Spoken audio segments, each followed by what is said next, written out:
metal, dude.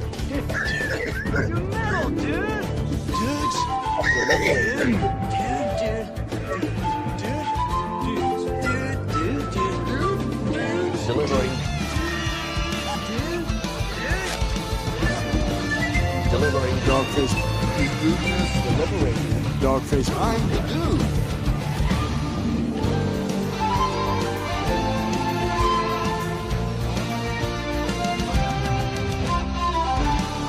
One minute, dude. 9, 8, 7, 6, 5, 4, 3, 2, 1, fight!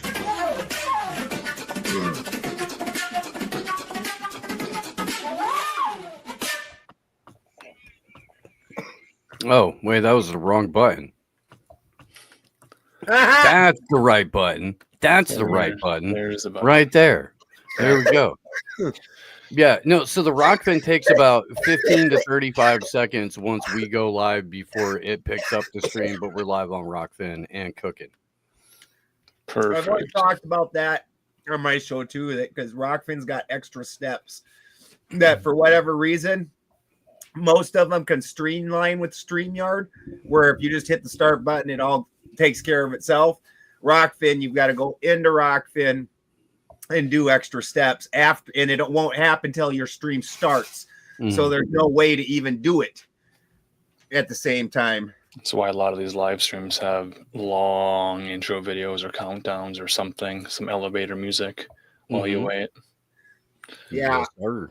And we got Christy Crinkle already and Tony Coriolis. Analog Lime. My wife says Tony. She'll always have a special place. We both do. Tony let us shower and at the Hurricane Flattoberfest Hurricane Edition. The day, wait, my baby. Love seeing you, brother. Timony. Love you too, brother. I too showered in that same shower. I liked the Marcus versus Marcus debate idea. I agree with that comment. Yeah. That is that we will have to get that scheduled. So I guess what we're saying is that Tony Coriolis owes me a shower. That's what I'm hearing. I don't know. That is how that is. Yeah. It's good. So I got a little game we can play. We're gonna play a little game. So we have a couple of really fun and interesting debates coming up this month. We'll probably discuss a little bit of that this evening. And no, Ben doesn't laugh from his soul, Dingo. He laughs from the bottom of his lungs, where all of the collected shit is that he needs to cough out resides until he coughs it out. That's really where that comes from. Okay. Confirmed. Showering at Tony's house one day. Chicken soup for the soul. I got to cough up those chicken bones. In private, one time Beth told me that my shows don't start. The show isn't officially started till you hear me give a deep cough. Until the throat is cleared. Yeah. I hack it out one good time. I don't have the Ricola sponsorship.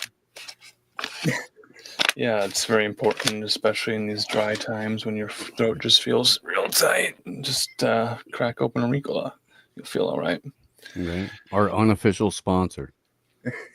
Well, we might get a new sponsor, maybe Chicken Soup for the Soul or TED Talks. I don't know, but that's the title. We could apparently buy TED Talks right now. That's right? That's the title of the game I want to play with you guys tonight. TED Talks title. Or If we Chicken do, Soup can for we the play Soul? with?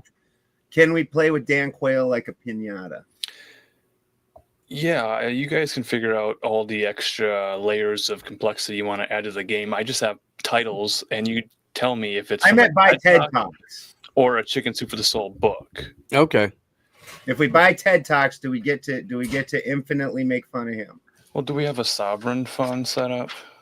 We don't have Sovereign the wealth kind of fund? sovereign wealth fund that Trump and Howard Lutnick created this past week. We don't. Where Lutnick made a point to be like, hey, if we give out a whole bunch of mRNA products, we should be able to have a guarantee of ROI on that. So, and that was the specific example he used. Sure. So with the power of positive thinking, we can play this a TED Talk title or Chicken Soup for the Soul book game. That's the first one. The power of positive thinking. Is that a Chicken Soup or a TED Talk? I would go with both. Is both an available answer? It sounds like a C. I'm with Steve on this. It sounds like a both. Yeah. I think we'll just wait till the end of the test before we grade the test. So the next one is the power of vulnerability. Chicken Soup. I'm leaning Chicken Soup, but I think it's supposed to. I think that's a little bit of Alan Marcus trickery. So I'm gonna go with TED Talk. He is a sneaky fella. Yeah. Okay, number 3. My very good, very bad dog. Is this a TED Talk or a Chicken Soup title? Whoa. I would go with Chicken Soup on that. Sure. So remember that the Chicken Soup Soul book series, Chicken Soup for the Soul, expanded in their later days and covered a lot of different souls, including animal souls. And yeah. You know, I wasn't that familiarized with the Chicken Soup for the Soul series to have known any of those facts or even what they were in the first place.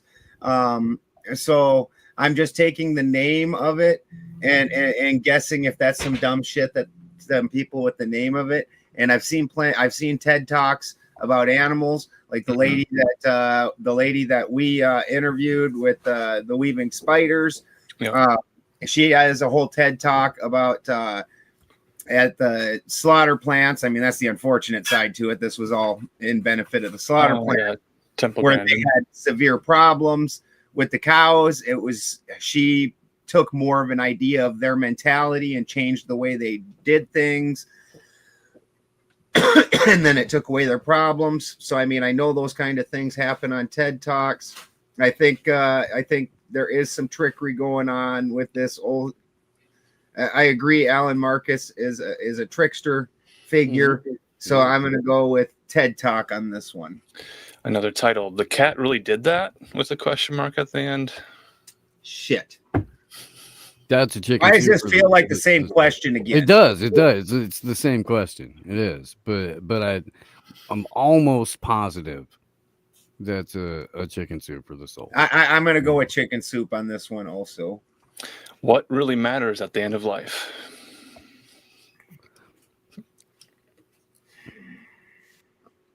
It's 50-50. It really is, man. I'm going to go with TED Talk on this one. And I even think I'm wrong, but I'm going to go with TED Talk. Yeah, I got to go with Chicken Soup. Okay. Running for good. That's got to be Chicken Soup. I think TED Talk. Like running, like physically running, is that the question? Like going out and jogging, is that good for you? Judge the book by the cover. They're like stating that as an affirmative position that running is good for you, because I don't see that. The G in good is capitalized. Running for that's got to be G Chicken good. Soup. It's got to be Chicken Soup. Okay. Robots with soul. TED Talk. TED Talk. The Spirit of America. Also TED Talk. Yeah, agreed. Poetry that frees the soul. Chicken Soup. Probably trickery. Yeah, that seems like it might be a like he's setting us up on this one. Some shenanigans there. I think that might be a TED Talk. And he's going to be like, they're all TED Talks, by the way. I just threw Chicken Soup for the Soul at you in order to confuse you. That's what he's going to say in about 5 minutes. Yeah. Life lessons from the dog. Again, with the animal one, this is all the animal ones are basically the same thing. Life lessons from the dog. It's got to be a Chicken Soup. See, no, I'm thinking that's a TED Talk that was given by Hitler's niece.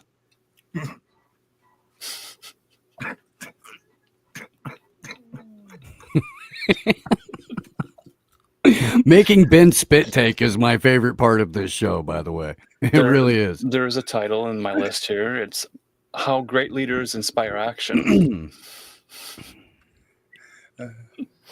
So I'll remind you, this is not Hitler speech titles. This is TED Talks title or Chicken Soup for the Soul book.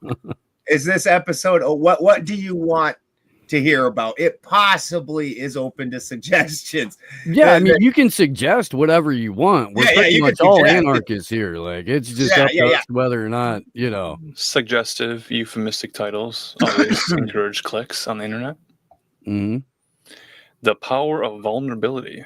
Yeah, California Contrarian. We had snow going on earlier, bro, even down in Garberville.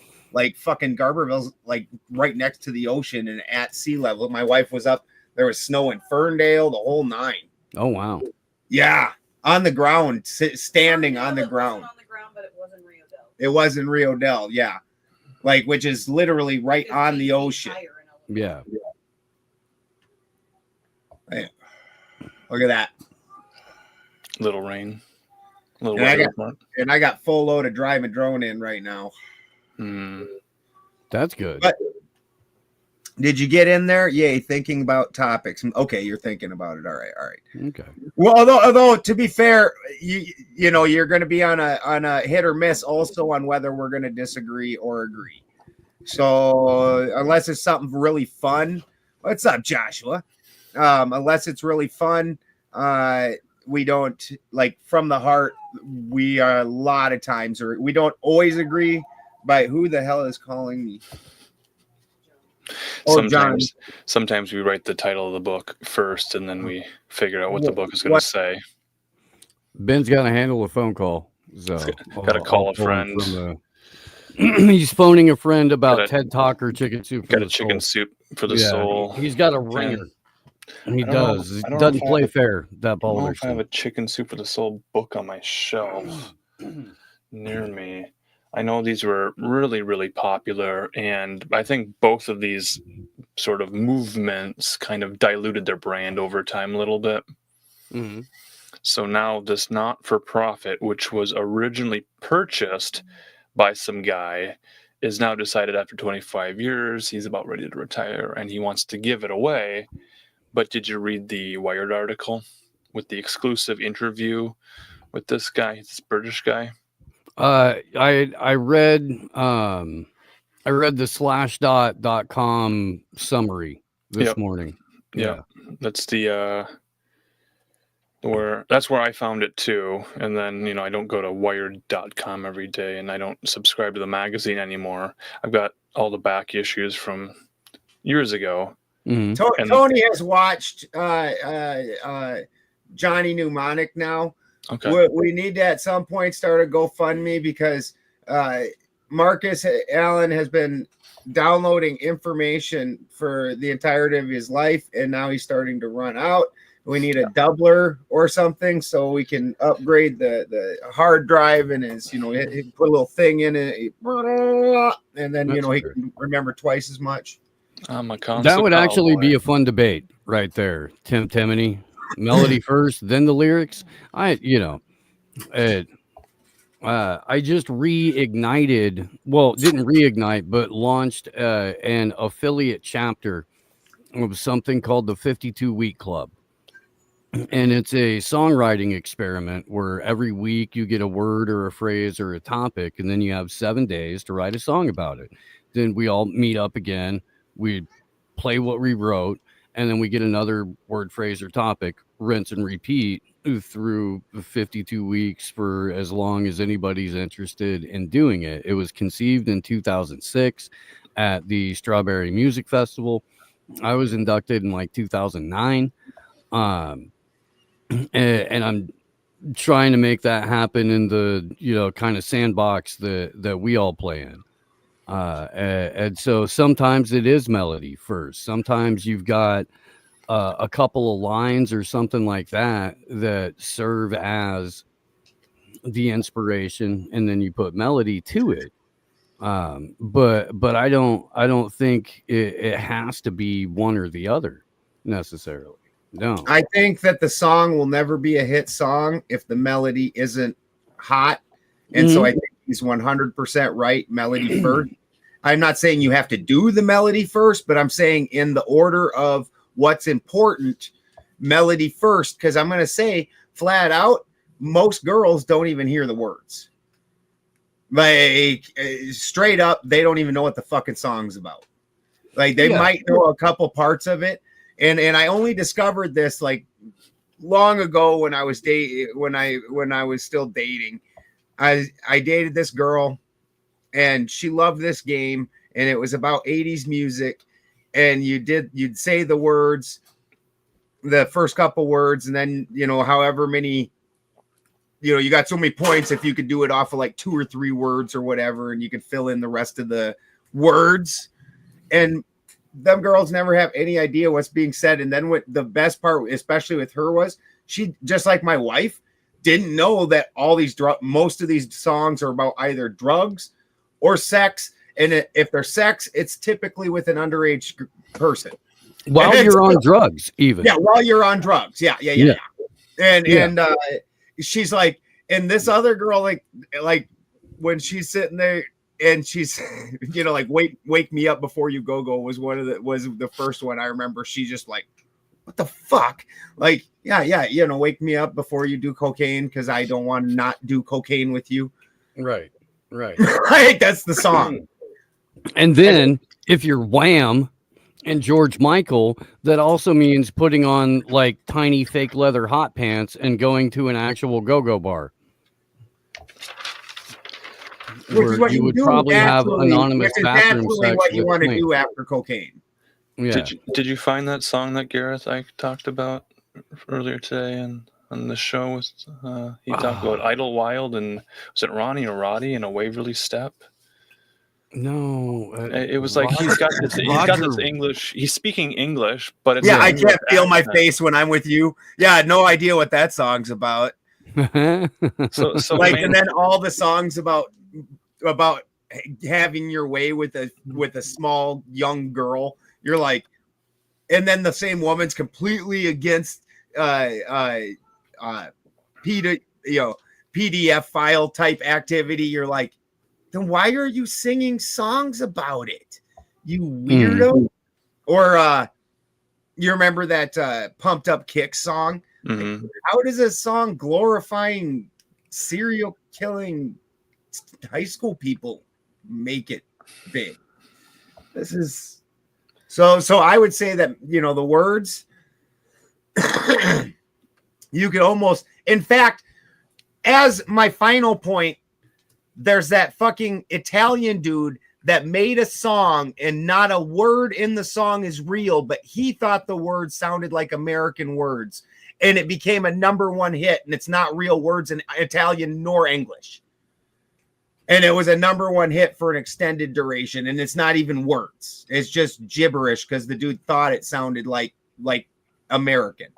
Because American was very popular in Italy at the time, and unless you actually spoke English, gibberish words are fine.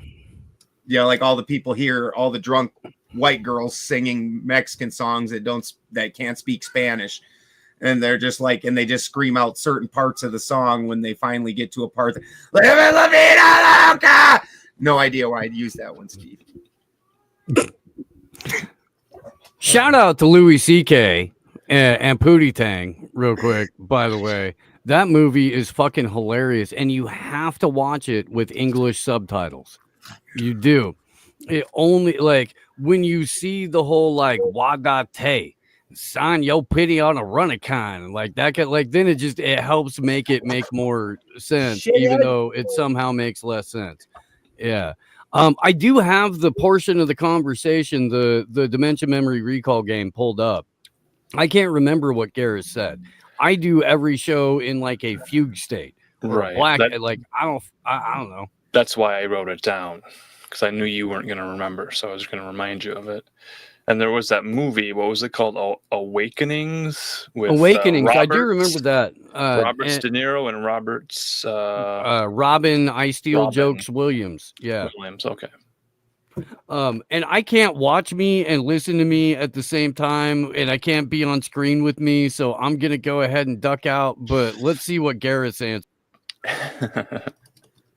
I know you only got about like 20 minutes or so left with us, and there's a game that I play with first-time guests called the Dementia Memory Recall game, because it's been proven that music, if played for people in cognitive decline, can like put them back into a place where they can access more cognition, more memories, stuff like that. Okay. So let's say, God forbid, you wind up, in the old presenter's home with a case of the Joe Bidens. All right. Right. Off the top of your head, song or two or three that if somebody played it, you would then be able to access the more cognition and more memory. Oh yeah, there's a song called Waverley Steps by a guy called Roddy Womble. Mate, I need that tune. I love that tune so much. That's it. There we have it. Do we want to play the song? I'll get both of me off screen. That's so freaking weird. Yeah. Let's give it a little listen. State likes to do that. He goes back through his debates on screen and critiques it, which I understand. But yeah, he does that, and then he's on screen talking and shit. Like, yeah, that would weird me out. I mean, according to every comic I've ever talked to, the only way that you can hone your bits is by doing that and by listening to yourself over and over. I can't work like that. I can't. And I don't know about Sunseed, but Christy is fully in agrees that we live in a completely feminized society, like that she wouldn't even debate us against it. And we have been trying to get girls in. Recently, I was on a show when Marcus and I were at Flattoberfest. I was on a show. What's the name? You were the lone cock at the hen party, right? Isn't that how that was? Yeah, I was. And I asked the girls to come in and debate. But we really have a tough time getting people to come debate us. We really do. We finally this month, guys, got an exciting one coming for you. Possibly Jay Dyer on next Tuesday. I personally would like to get some sparks flying with him. I've seen him debate some other. I even seen another Germanic pagan debate. From like 5 years ago, but the guy was very Esoteric. A bunch of what he thought was just not great. Which Esoteric is not great. Like it's great for beginner. Like I'm very positive about it because of they're able to be in government institutions, like in the prison and the military, things like that. And you need that kind of structure to be allowed to do that.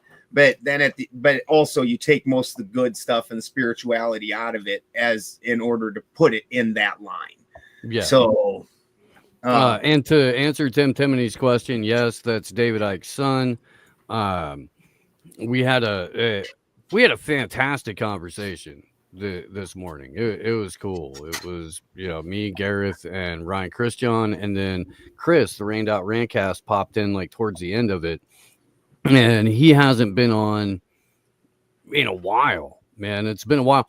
It's like the last week, both of AM Wake Up's former co-hosts have like crashed the show. Pasta did it on Thursday. We were having a conversation with Scott Armstrong. Chris did it today. I don't have any other former co-hosts, so it's probably what we're going to get for the month. But they were both like, put me in, coach. God damn. What you doing? No, you got that much fun without me. No, you got what's her name? The very first, as long as we're talking about all those years ago, your very first co-host. It didn't last very long. She was a real awesome person, super well intentioned. When she got her peek behind the curtain, she was not happy. Yeah, and we have taken aside for me to expressed while Steve was at our house. He's been called out as a liar on the affection of the dogs here by my own girlfriend. And the whole thing is here, like right now, watch us. So we will not even. That's condensation from your breath. Yeah, it's that cold in this corner of the room. Like Brian standing next to the stove with his coat on. It's fucking freezing. Yeah, and we're burning dry madrone right now. And so and it's snowing. Like it's even my alpacas are hiding, which is very rare for them. But one of the ways that you live through this is we don't have electric blankets because we don't have electric power, but we have pit bulls that will come in and lay either if on top of you if you will let them. Makes it kind of hard to breathe. You know, or they will wedge in next to you, and like I have two of them that sleep with me, so I get the double wedge. And then also cats will then start filling in the various spots of you that aren't moving and not covered. So, and then Lickus specifically will also occasionally make sure that your ear is not getting dirty while you're there. Yeah. People collect ear stuffs while they're sleeping, and he makes sure that periodically is cleaned out. In fact, today, Tyr had to go to the vet, and when we, because he's had trouble peeing, I noticed Saturday he wasn't. I thought it was pooping right, but then I really walked over and paid attention the next morning, and it was peeing. He wasn't peeing right, and so we took him to the vet. And that first, when I called it in, the vet, they were scared. They're like, well, what breed is it? You know, it's pit bull. They're like, you can hear them. They get, you know, all of a sudden they get kind of weird about things. And then they're like, and he's neutered. I'm like, no, like an unneutered pit bull. Like, yeah, that's Tyr. And then his dopey ass goes on in there and it's like, everybody touch me. I'm here for you to give pets to. Like, you know, and then he does our pit bulls, and Steve's does this too because it's one of Tyr's sons. They do, we call them pig bulls, and he does this just snort that is so loud. There's a bunch of people that have met him, and his snort is so loud it's like a chainsaw, and he's got this happy. It sounds like a snort thing, and the people at the vet office were all just dying about it. They thought he was the greatest. Which he is, obviously. I'll have to get some Foley sound designers out there to record those sounds. But yeah, so the point of contention was when I was up at the Chateau de Balderson week or two ago, a couple of weeks ago, when I got there. Even Christy was like, I'm a little nervous about letting McLick down because he hates everybody and just wants to run everyone off the property and will viciously bark them out of the building like a good dog, you know. Josh! He knows Tyr. And it's an hour earlier now. Yeah. But so when I got there, it was like all of them independently of each other and multiple times at the same time proceeded to become a moving weighted blanket on me the entire time I was in the house, as long as I was in the house. And my girl was like, no, you're just bragging. That's not so if we could set the record straight on that. Yeah, no, it's true story, and we were actually in shock because actually when I leave the farm, I specifically leave McLickens because he's such an asshole. And I don't do that to not bring him in public. I do that. I want him to be that big of a dickhead because I don't want people messing with my wife. Right. And so I leave the very aggressive, you're not comfortable being near my property one. And he was a pup when Steve stayed with me for a while when he was in a transition state. Steve likes it spicy. And he was in a transition state. And so he, which is that's just mine and Steve's relationship. And he stayed for a while, and the McLickens 100% remembered him. There was like zero doubt. Like he immediately, Steve came in the house. McLickens was just like, I've never seen him react like that. There's other people that he's met before and stayed. Like we had this guy, this other farmhand stay for quite some time. And he stayed with McLickens the whole Flattoberfest, the whole 9.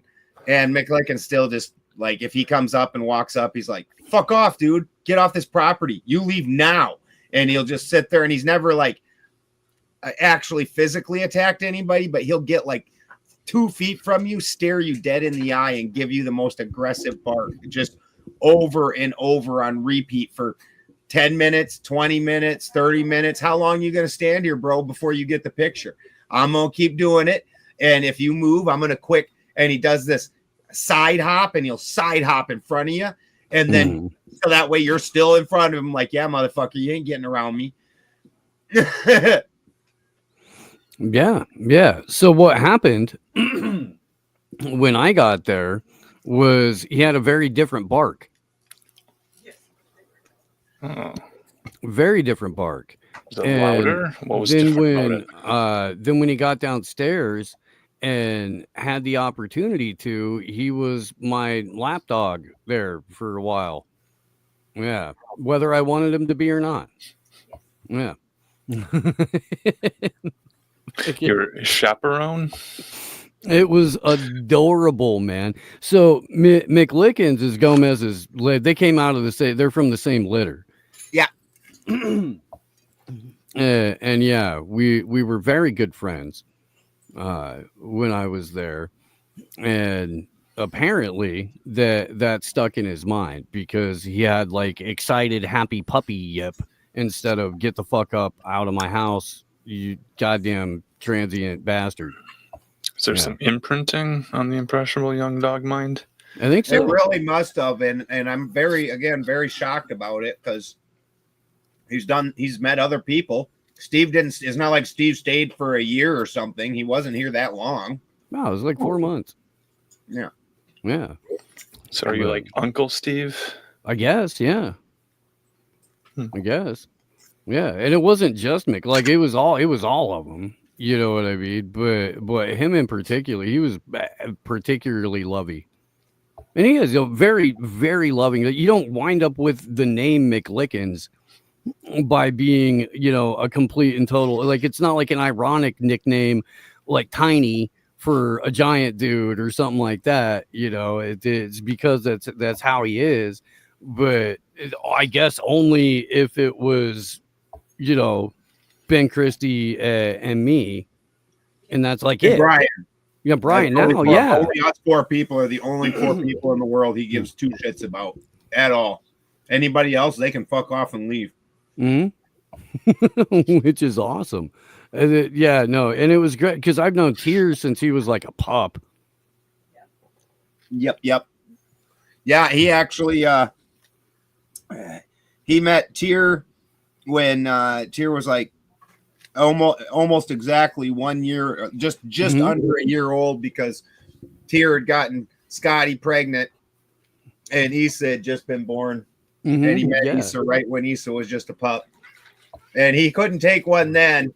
And then we had one we called Gomez Brown when he was a puppy, because all my pit bulls have one blue eye and one 3 of them have one blue eye and one brown eye, and then McLickens and Freya have more kind of a green eye and a blue eye, and Brown had a brown eye and a brown eye, and so he's Brown. Yeah.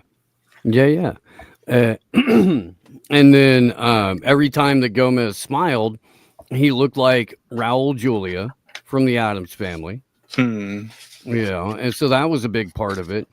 And then also Louis J. Gomez, when he fucking has a shit-eating grin on his face, he looks exactly like a pit bull, which is extra ironic since he hates pit bulls. But there was just like the double Gomezing in the naming of it. And I was watching Legion of Skanks. I don't know, man, like pretty regularly back then. You talked about it a lot. Yeah. Well, I was trying to bait Dave Smith into a show appearance.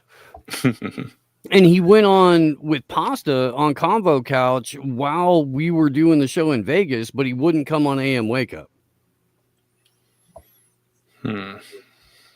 People don't want to have a challenging conversation. They don't, man. There's things that make you go,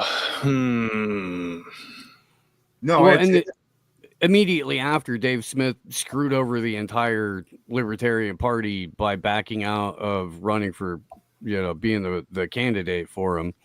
And then Angela McArdle sold the party to Donald Trump for Ross Ulbricht's freedom, which, might have been a decent gamble.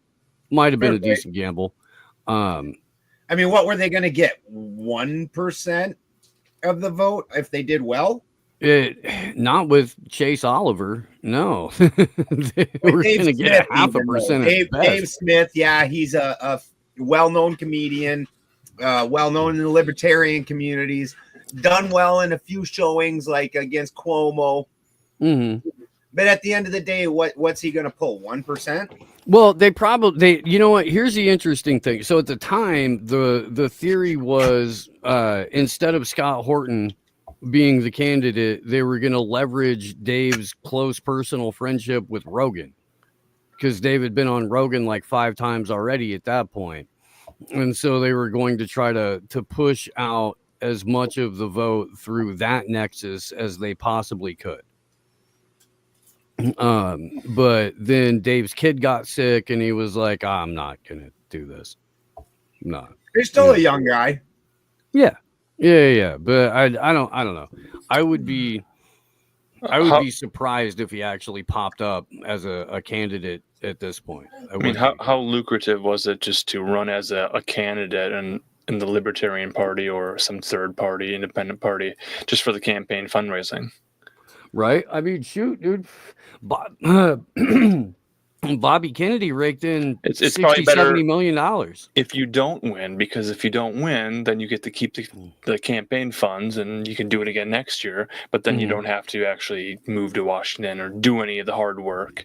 Yeah. And as long as you're not personally holding the money and the party is, you don't have to personally pay taxes on it.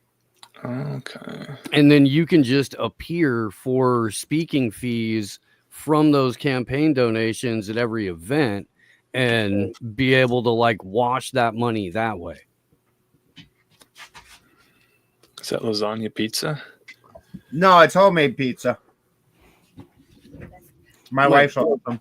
My favorite things that my youngest kid ever came up with is when he was like, I don't know, 6 or 7.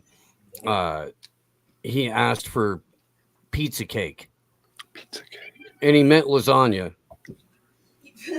Pizza cake. That's a good one. Yeah. We could do a pizza cake fundraiser meal. And tickets would be per plate, and it would be, what do you think, a couple grand? Oh yeah, absolutely. I was looking at the TED Talk prices for attending a TED Talk. Have you seen the prices and how they've gone up over the years? It's ridiculous. Not since like 2010, because we almost went to one and it was fucking $750 a ticket 15 years ago. 2010? Yeah. So for 1,500 seat theater in Vancouver, British Columbia, that sold out. They were selling seats at almost $13,000 a pop. That's insane. And so NPR liberals, well, right, sit there and feel like they're smart. Mm-hmm. Well, sure, and part of it too is celebrities and known figures and authors and these types of people. They probably somehow have their ticket comped just for them to appear, to then say confirmed guests include Sam Altman in the audience. Yeah. So really, it's a big club, clearly, and we know we're not in it. But then the question of the legacy of the TED Talk in the Joe Rogan podcast era, it's like, is it still relevant? Is there still a brand? And if it's a not-for-profit organization, what is being sold? No, access. That's what they're selling. Sure. Yeah, access. And I've been a vegetarian for 15-ish years. Somewhere in there. Quite a while. When Christy and I first met, we were both vegetarians. And so that was honestly a plus on the dating. Since then, she's become a dirty dead animal eater, and I'm not sure about her anymore. God bless you, Christy. No, great. Since then, trying to be a vegetarian for Christy actually cost her health quite a bit. She's and so what we ended up figuring out where we stand with it, and I'm not a real big pusher of anything, especially diet wise, because I don't know what your body's doing, and human bodies are super complex. But what we ended up figuring out diet wise was that the blood type diet seems to be a decent general guideline, which isn't to say your specific body doesn't have different chemistries that have that blood type, but somehow are making it so it doesn't really fit in those. At the end of the day, Christy, she started losing her hair. Her nails were like paper thin. She was losing her teeth real bad. And she went over, and she's O type. And so she started eating red meat. And even recently, she's switched over to a diet where she's not eating fruit or vegetables really at all, and is only eating red meat for the most part. And she looks fucking hot. And like myself, when I don't experience any of those problems that they talk about, like where she did, like my nails, like my freaking nails, like there's there's no thinness in my nails. I'm not I am losing, my hair is thinning and I'm losing that, but that has nothing to do with my diet. All my teeth. My girl's amazed at like how strong, fucking thick my fingernails are. Yeah, like, but moderately jealous from time to time. And do they grow quickly as well? Yeah, and they're thick and they grow quick. And like a lot of the rest of me. But like my thumbnails in particular will puncture a Coke can right now, and they're not even that big. Like I just trimmed them a week ago, and if I wanted to, I could poke a hole in a Coke can with them. That's what I'm saying. And the show I was on was the Girls Club number 11, Heathen Relationships, Philosophy, and History. It was a great time. I do have a copy of that audio. I can put it on our Deliberating Dogface Dudes podcast feed. I can just hit the publish button. So after this stream, you'll be able to go look for that. Put that on there. It was a great show. I really enjoyed. Leslie was on one of our very first shows where we debated whether women should vote, and she came in as a guest. John, who's not with us anymore, not out of any animosity. He just had other things he had to attend. And so, which is completely understandable. Mm-hmm. Life happens. And, just like with Jim and Rachel, they haven't really came back into the podcast scene much yet either, but they just had a new baby, and the baby came early. And now it's just gotten home, and they're trying to adjust to all of that. And even Marcus and I have seen limited videos or talked to them at all. They're living life. So that just happens, but that we were super lucky that Steve stepped in right at the same time that this went on. So super happy about that. But I don't know if But life just happens. Yeah. Yeah, it's a weird old world. It really is. It is. Not getting any less absurd anytime soon either.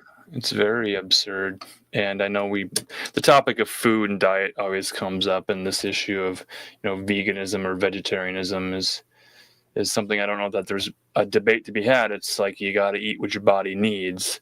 The debate might be, the dangers of ideological veganism. And I would debate against that 100%. Well, then there's also another. And veganism is in and of itself a problem, in my opinion. Like, right. That's not a sustainable lifestyle.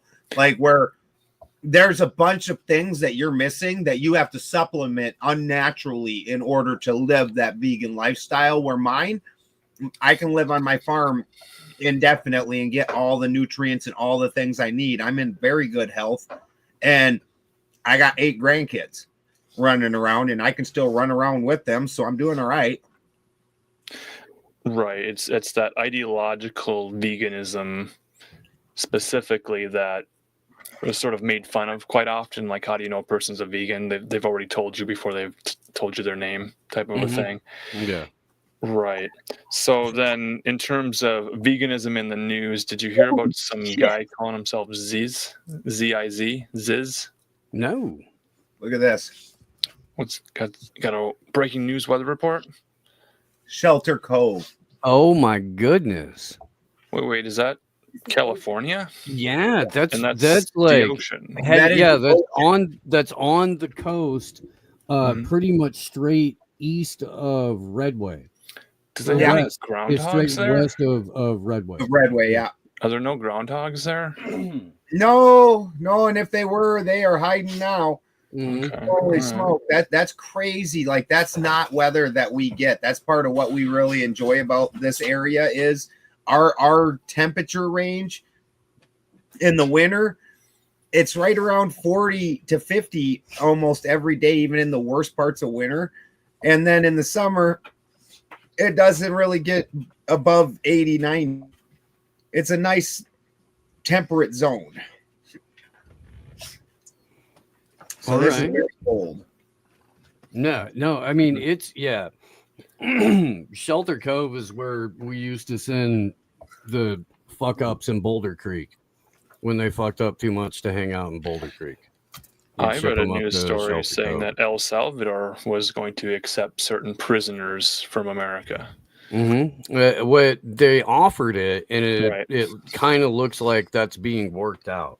Sure. Donald, we have a hole. Will you give us money? We'll go throw them in the hole over there. We throw them food sometimes. There's interesting things happening in El Salvador. Bukele, is that how you say his name? Bukele. Yeah, he likes Bitcoin, or liked, I don't know if he still does, and wanted to make it a currency. So it was an official currency. And then I think there's a loan company, a loan organization that said, oh, you guys might need some actual money, some currency. Was it the IMF? Comes along and says, well, you know what? We don't like the Bitcoin thing, so you're going to have to make that not a currency to receive our loan. But is there an economic hitman who would leak some documents and then tell us about the IMF? That'd be neat. I mean, John Perkins is still running around. Okay. The guy is it a formula? Both Confessions. Yeah. It's like a recipe. You just follow it. But it hasn't. The Perkins books haven't been updated to include the cryptocurrency era. So that would be a fresh take on economic hitmen. Sure. Very few people outside of Mark Goodwin from Bitcoin the editor of Bitcoin Magazine, has dared to even broach the subject of, because everybody's bullish and everybody wants to be a whale, so they don't want to shit talk the coin, because then they might fall out of favor in the space and not be able to enjoy as much of the now $103,000 of Bitcoin revenue that they've been getting for pushing it for the last anywhere from 5 to 15 years. So any sort of a questioning of the legitimacy of Bitcoin or other cryptocurrencies could make you not get invited to certain Bitcoin conferences? Yeah, absolutely. And have people not, pay in Bitcoin to subscribe to your podcast or magazine or whatever it is that you're putting out. Yeah. Oh,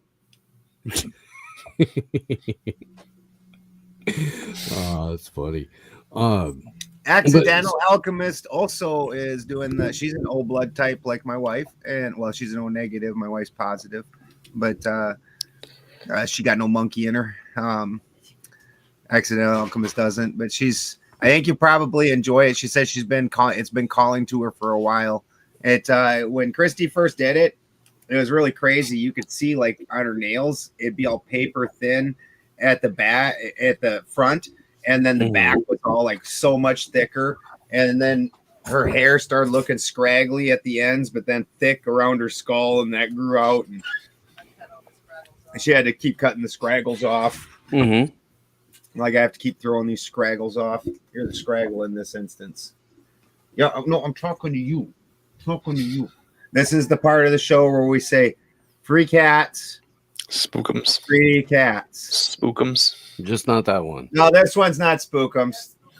No, we're calling for This is Spookums. we got 4 black cats now. They're all kind of Spookums though. We just started calling them the same thing.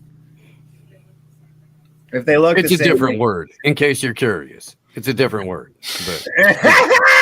oh, dude, it cracks us up. My wife is like, if you were to call her anything, like her funny nickname for me would be like Hay Pockets.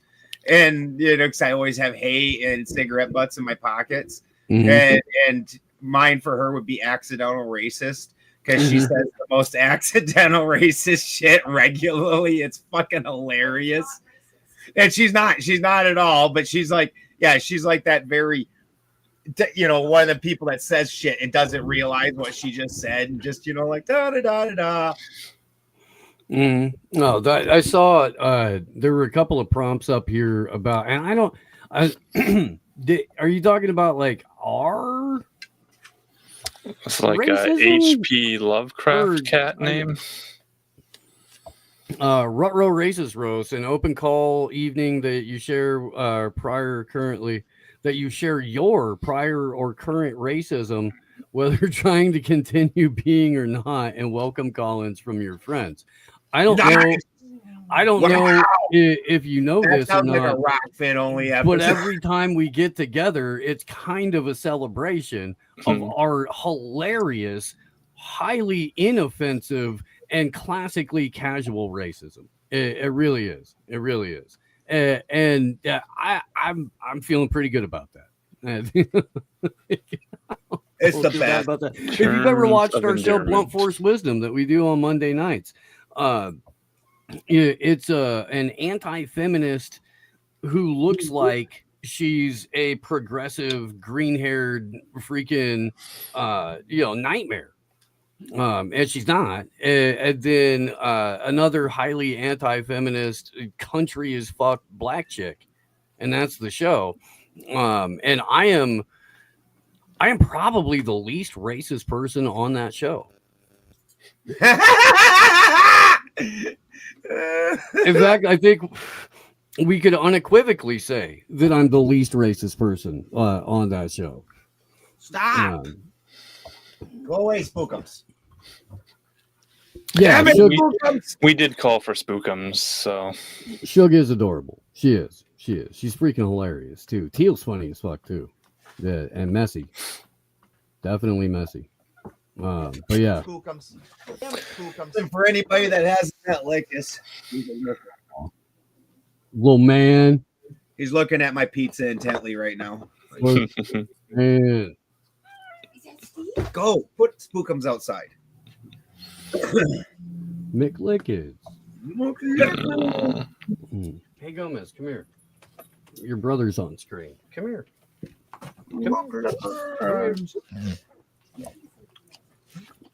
Look, it's your brother. Don't look at my food. Look at your brother. Exactly. They're doing the exact same shit right now too. That's hilarious. Okay. Hey man, you got Tubby. food over there? No, not yours. Not yours. I know. I'm gonna go feed you when we're done. See these ones over here? His has got two brown eyes, where Lickus has got one blue eye, and then this one's green. And one blue The one. irises, like shiny marbles. Did you ever collect those cat's eye marbles? Yeah, Yeah. I am old enough that we definitely played marbles when I was a kid. And cat's eyes were were probably the favorites, except for like you hated Steelies also. Some dickwad would show up with them, and then it's like, you're just gonna break my marbles. Mm-hmm. Did you put them in slingshots? No. I don't know. Can you buy slingshots anymore? Yeah. You can still go to Ace Hardware anywhere in the country and get yourself a wrist rocket, and then you can walk down 2 aisles and grab a box of ball bearings. Okay. Yeah. Yeah, so like BBs and pellets and things. Mm-hmm. Okay. No, not like BBs at all. No. Like a BB on steroids. And then Now, like a on BB will sting.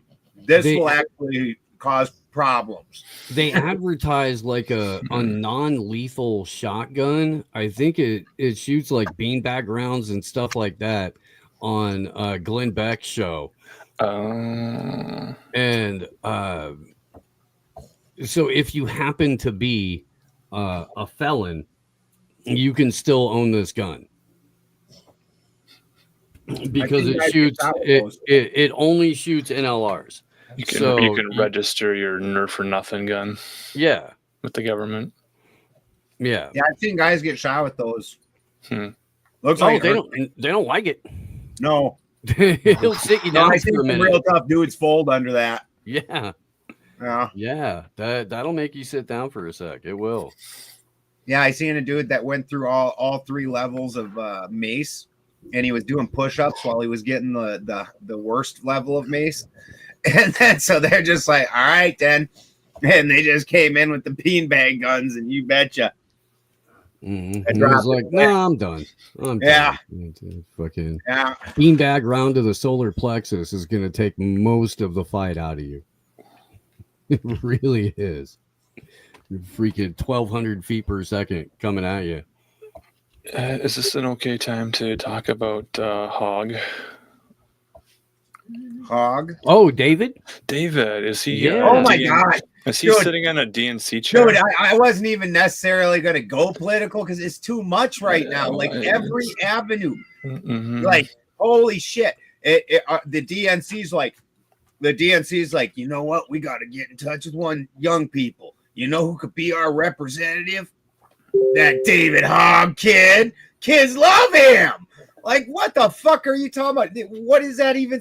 What are you doing? The weird dude hiding under a desk, dying for attention. So he's one of 3 now vice chairs for the DNC. So he's 33% able to sit on that chair. He's he's 33% of a vice chair. But that's okay because he's really only like 33% of a grown man. So yeah, he's got a long way to go. He does. Maybe one day. But yeah, we played a couple of the clips of the DNC convention. I don't know, maybe yesterday. And it's just an exercise in who can be the most out of touch and who can ensure that the Democrats continue America's great slide into mediocrity obscurity. Did David Hogg do a TED Talk? I mean, he was doing some speaking engagements, was he, at some point? I don't know if he had a huge demand or if they were just filling a bill to have some people talking. But for him to show up, I don't know. it's hard to follow what's really going on, and if this is just like a trolling effort. No, man, these guys, they're 100% about optics, and they don't understand optics. For like people who are that tied into Hollywood and shit like that, maybe that's why they're so out of touch.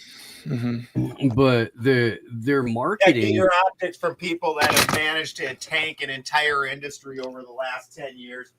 Yeah, and then now have moved on to like shit like gotta have these women CEOs, so they've moved on to shit like the video game industry and completely tanking that shit too. Like motherfuckers are ready to go back to playing Nintendo 64s. Yeah, there's a huge story developing around a cult of personality. Some guy calling himself ZIZ, like Ziz or Ziz, who's promoting a form of radical veganism. But that's not the weirdest thing they're into. Do you guys have any idea about this rationalist death cult? I don't. This is the first I'm hearing about it. It's fucking Santos Bonacci part of this cult. He's probably somewhere connected to this. So again, we'll take a look, right? And you can just look at the guy's eyes and tell me, are these the eyes of a vegan? Oh, perhaps. That is an intensity right there. He's been doing the they call it mewing or mowing with the jaw. He's got a very strong jaw. I'm getting ahead of myself, and I'm assuming gender here. Right. This cult is very Vallejo. That's like right across the bridge, man. Right. Yeah. Right. So this more and more information is coming out about these guys, not because it was hidden. They all have blogs and posts, and it's all there's a trail of records of all their ideas and things. But public awareness is starting to focus on the strange Zizians or the Zizians.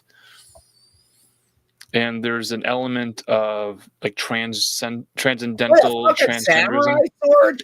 How does that suck? You go to get rent and somebody samurai swords you? Yes. There is a very cinematic universe in their minds where they are the lead characters of these movies and running on with samurai swords and using them as murder weapons. That is definitely a way to get some headlines and some attention, but more and more the strange cult-like techniques that they've probably gotten by just reading forums and being immersed in the culture. I'm going to presume because in California they get real crazy about if you have a gun and you have weed. So they were probably growing weed. That's why they're running around samurai swords instead of like a gun like an adult. There's some extreme libertarianism in these guys, and I don't really know who's the actual founder or who's the leader, but there's sort of this.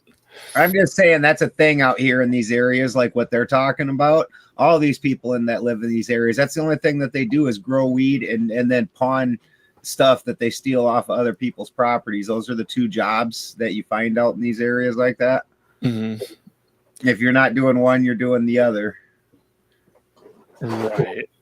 Yeah, this extreme online community of disgruntled people who are groomed to then join these cults, and they have this sort of idea about sleeping with your brain and using half of your brain for sleeping and the other half for being programmed in the cult.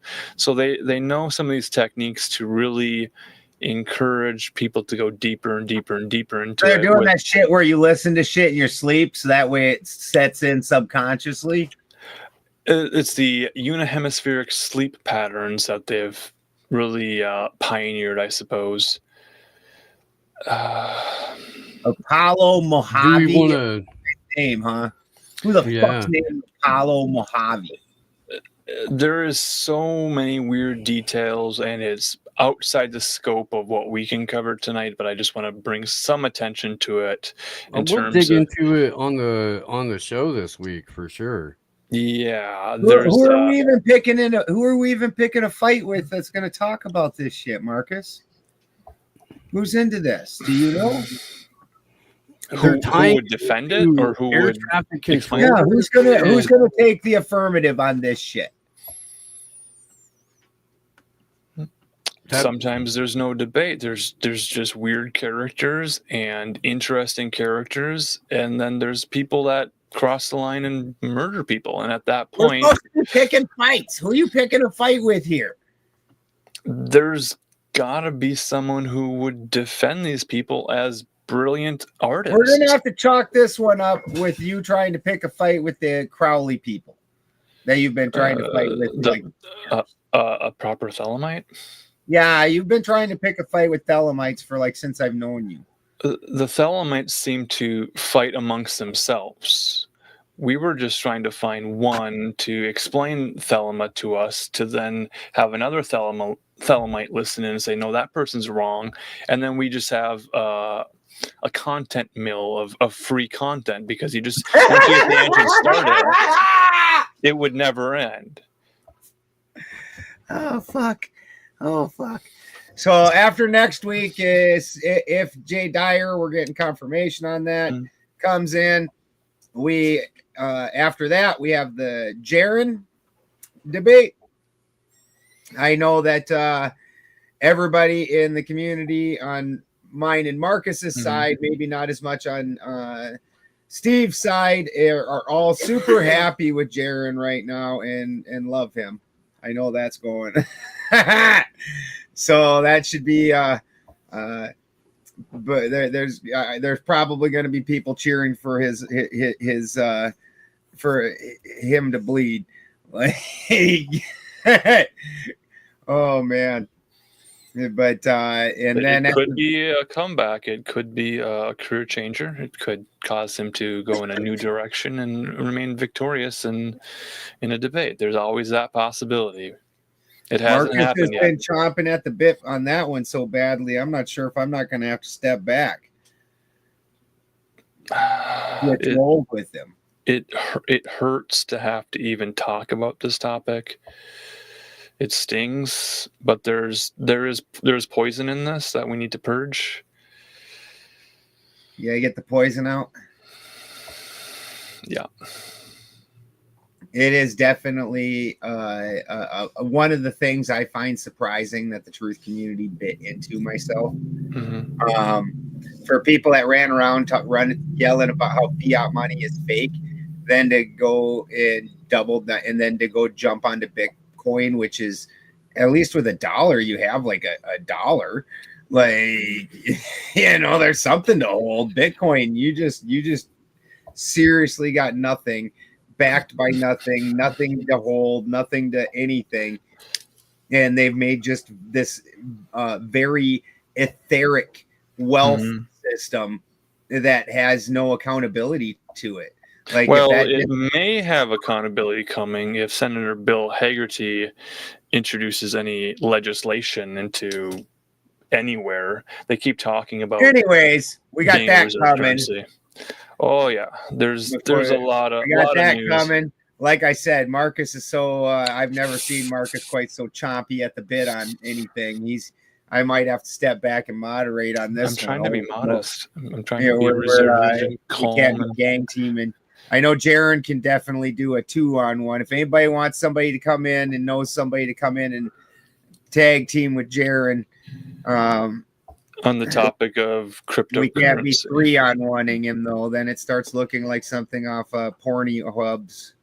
Sure. So to be clear, there aren't a whole lot of outspoken people who want to point out flaws within the ecosystem of cryptocurrency at large. There's a lot of nuance in terms of Bitcoin maximalism or a new favorite coin, whatever. We just want to have that conversation and see where it goes. Yeah. See if any good comes out of that conversation. It's not Garen, it's Jaren, Jeran. He's very famous in the flat earth community. He's also a Bitcoin proponent. He recently went to Antarctica and did some experiments. Some people are not happy with what he's reporting as his results. And by some, I mean a shit ton.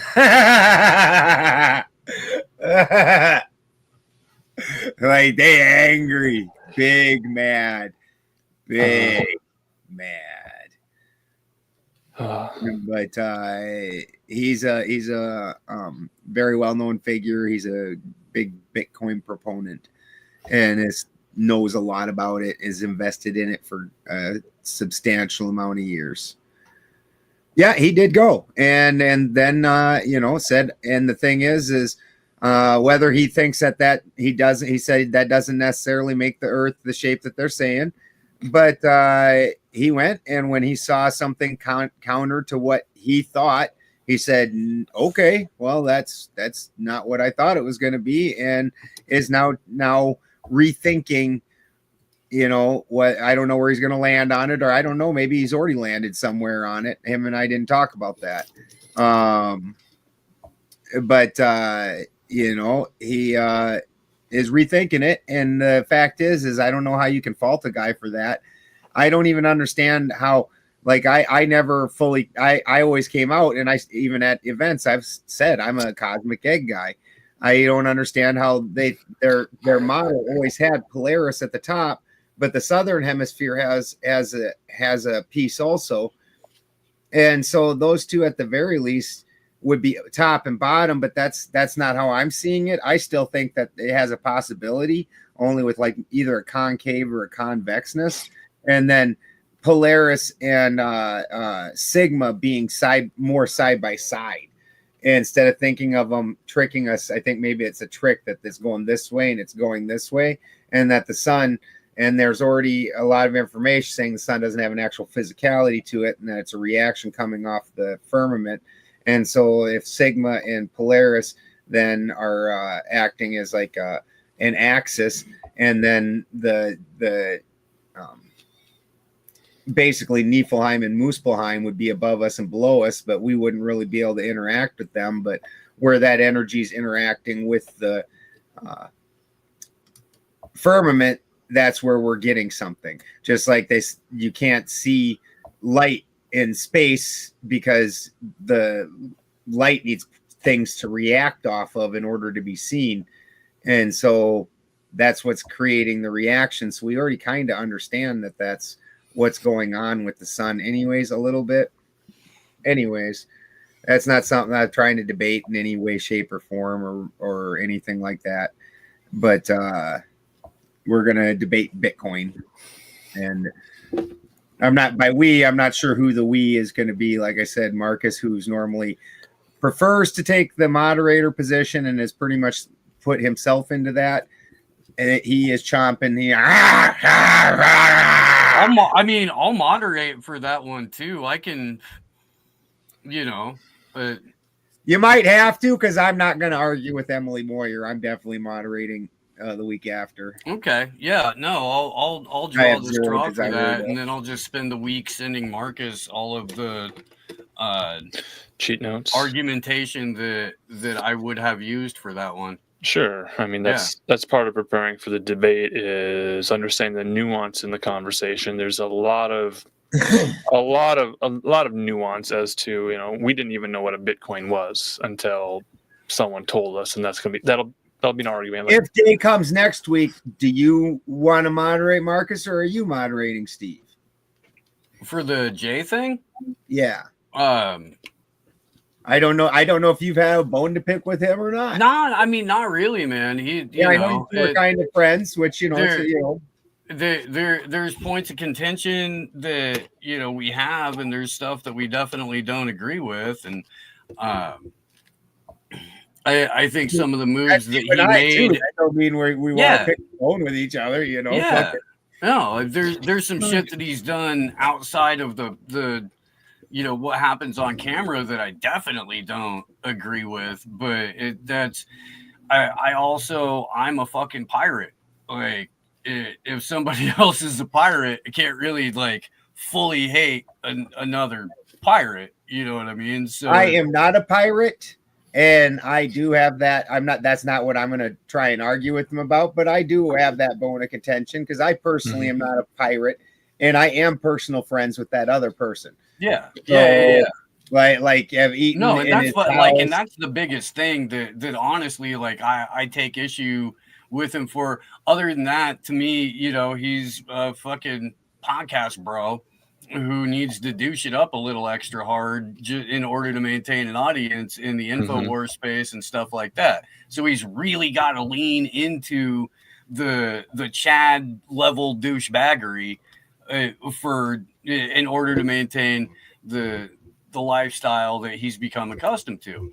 And so like that, you know, like all of that shit we can do. Senior. This is big Slocum's. All that shit we can, like, you know, we could debate and find things to argue about and stuff. And like when he comes on AM Wake Up, you know, we definitely don't agree about everything that we talk about when he's been on that show.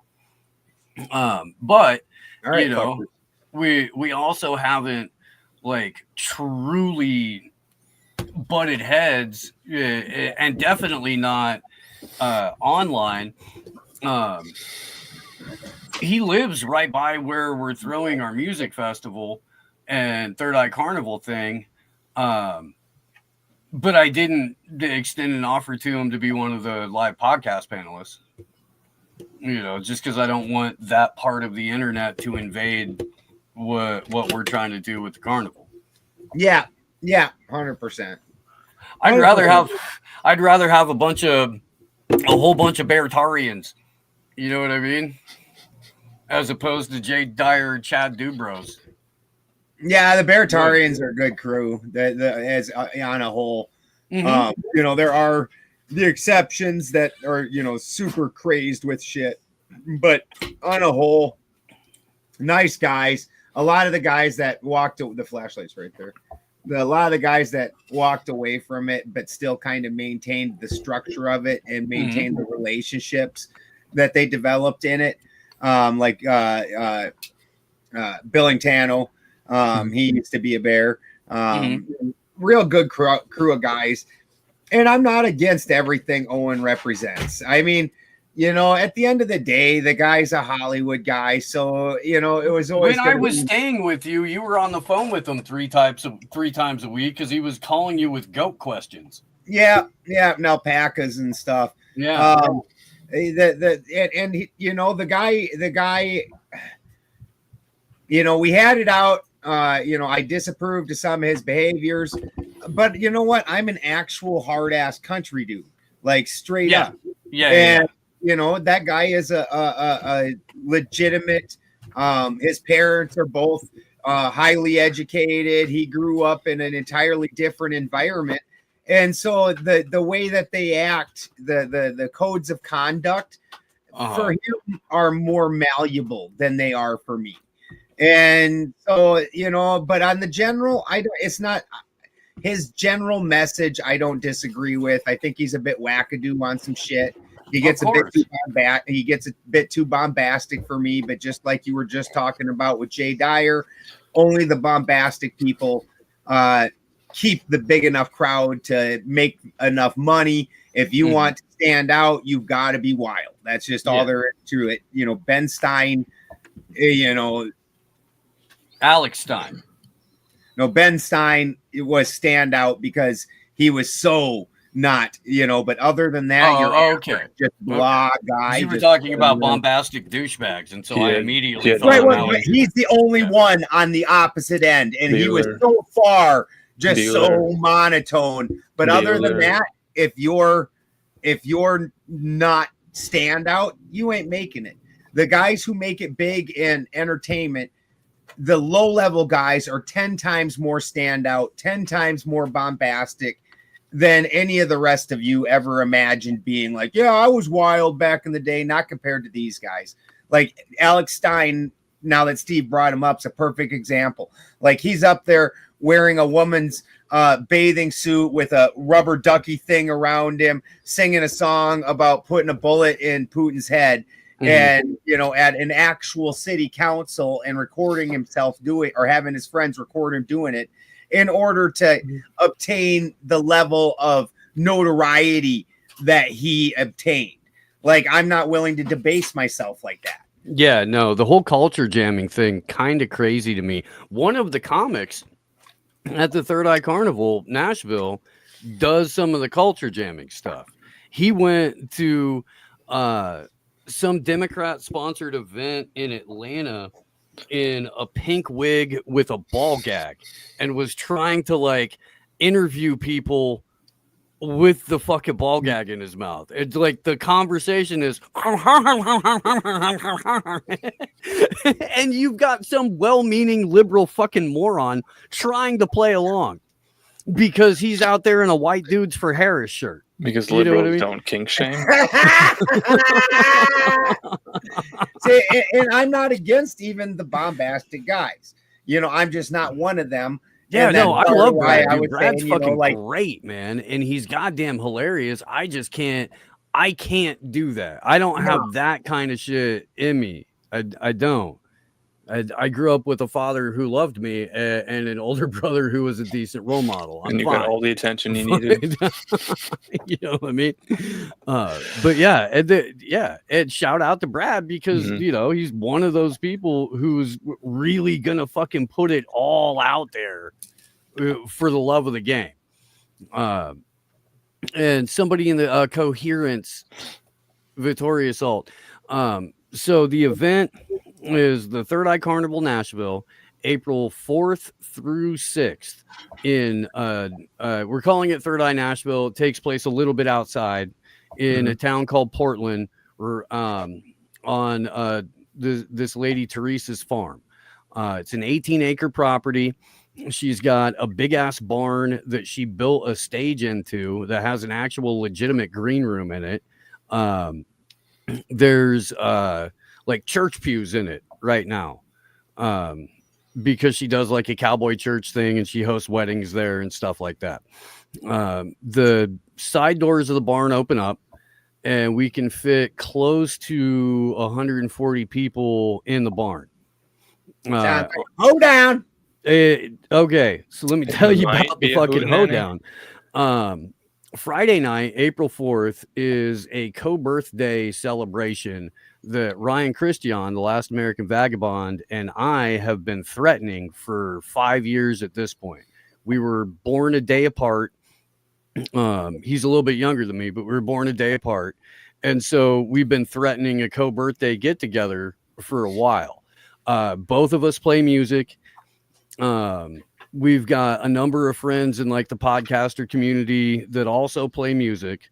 So we've been trying to conceive of an excuse to do like Willie Nelson's birthday, where you just get, you know, a bunch of your musician friends together. Everybody gets higher in a Christmas moon and we freaking jam out for several hours. So that Friday night, it's, you know, me, Ryan, Scotty Armstrong, Frank Kavanaugh, who used to play bass in the band Filter back in the day. Let's see, Gene Owens from Faithless Town, the number of other people, Jay Sanders from Fluoride Action Network. We're all just going to kind of fucking pile in.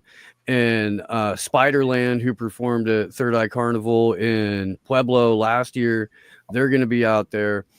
So there'll probably be like at least 2 or 3, you know, solo performance sets, and then we're all going to get up and rock out together and all that kind of stuff. Saturday is live podcast panels and live stand-up comedy with the aforementioned Brad Binkley, and then Leonardo Joni, who has been making a pretty big splash over the last year or so.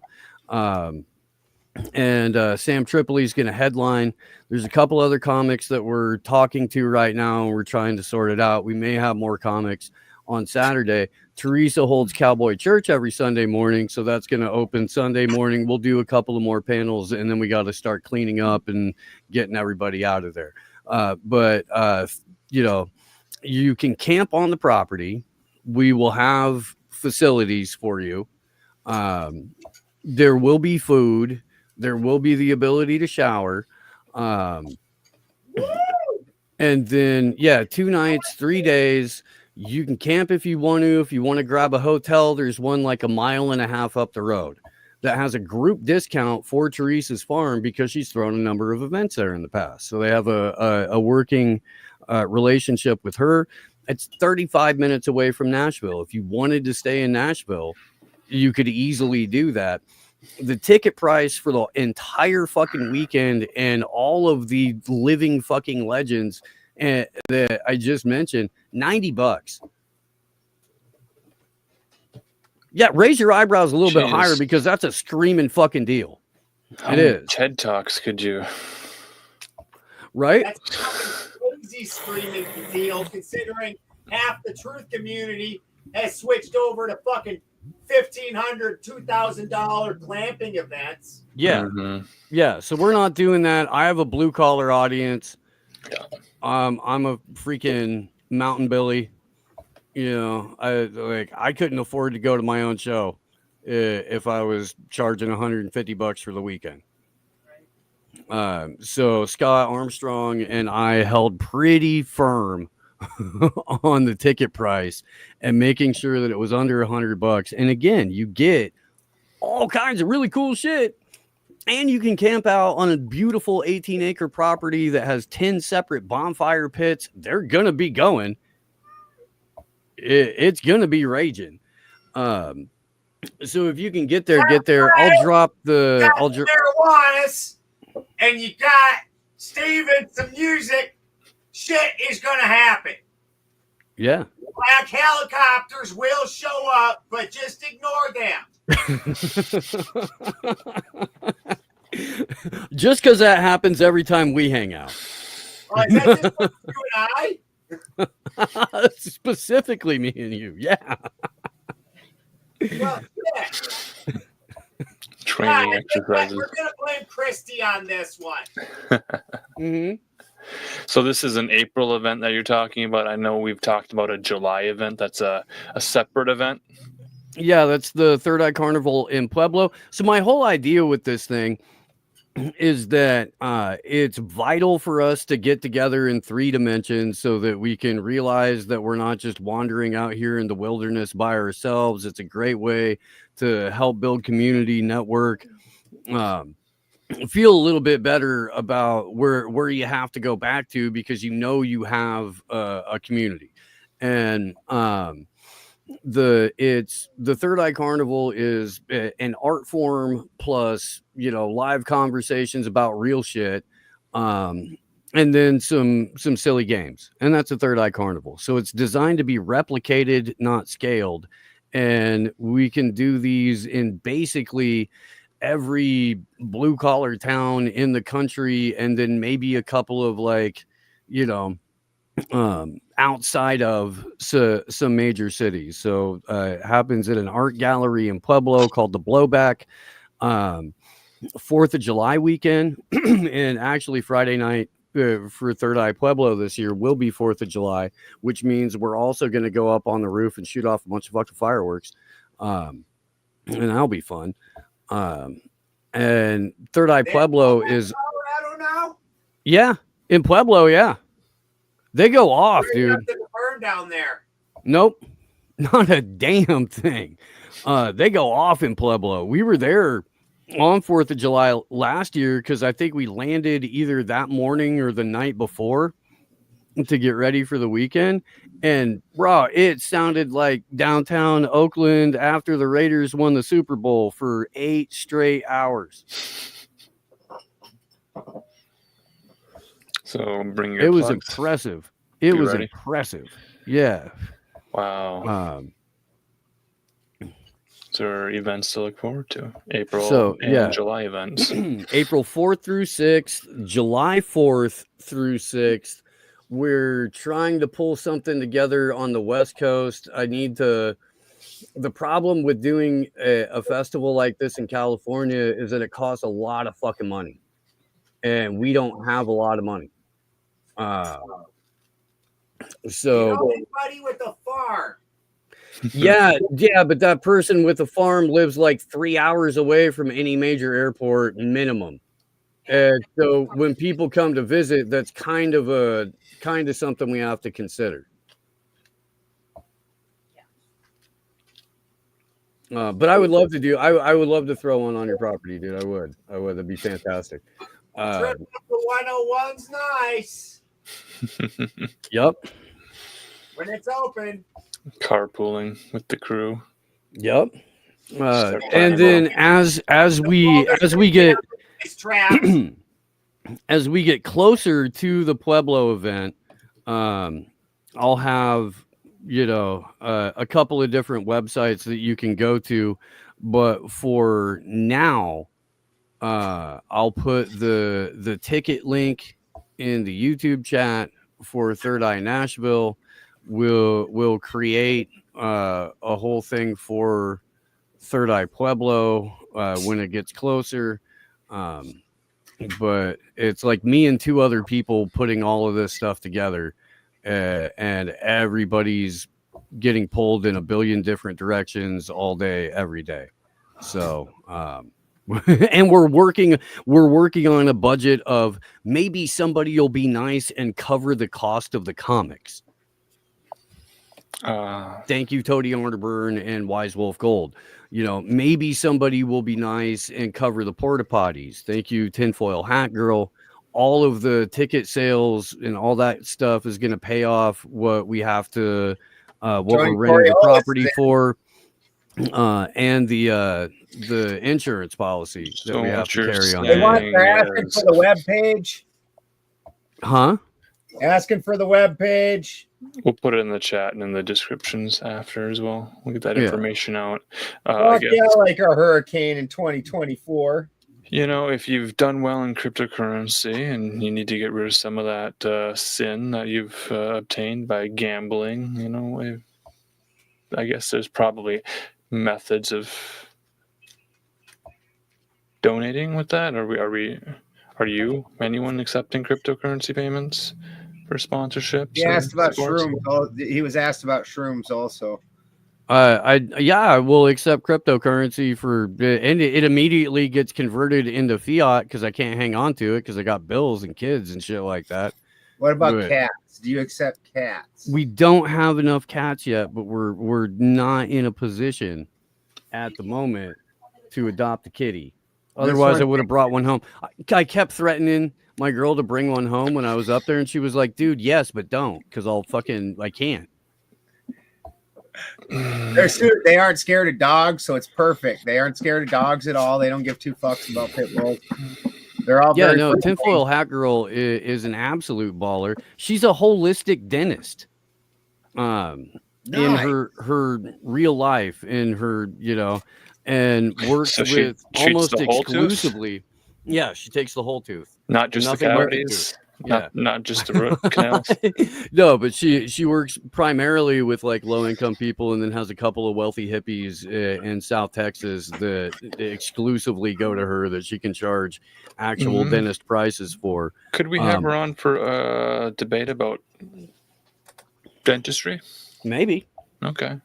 I don't know. Do you have some burning issues with the field of dentistry and their procedures, Marcus?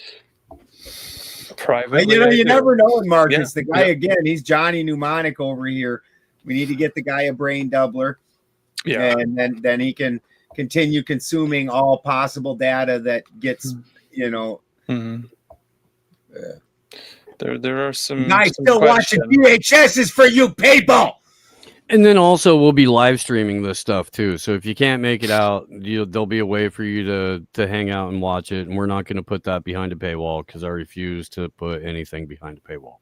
Also, if you get a cat, just get a cat. This one's name's for God's sake, get a cat. The more of you that do that, the more connected that is. It's almost like you're there live if you're all sitting there petting one of the special Third Eye Festival cat.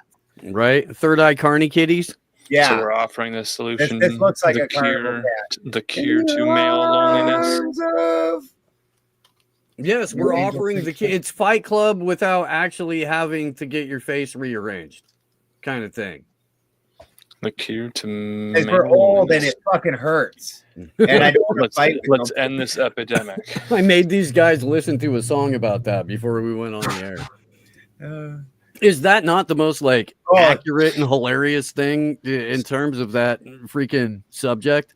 Straight up, like, except for I'm the old man. I'm not the bright one that walked away actually winning. I'm the old man. Like, yeah, I won. I won a bunch of pins and plates and knuckles that are shorter than the rest. And all got that same boxer's fracture, my friend. I do. I like that name, Chris Christopherson. Should I become? He was one of the last ones Allen who could convince me was not a complete sellout. You could convince me that Christopherson, he's probably the end of that.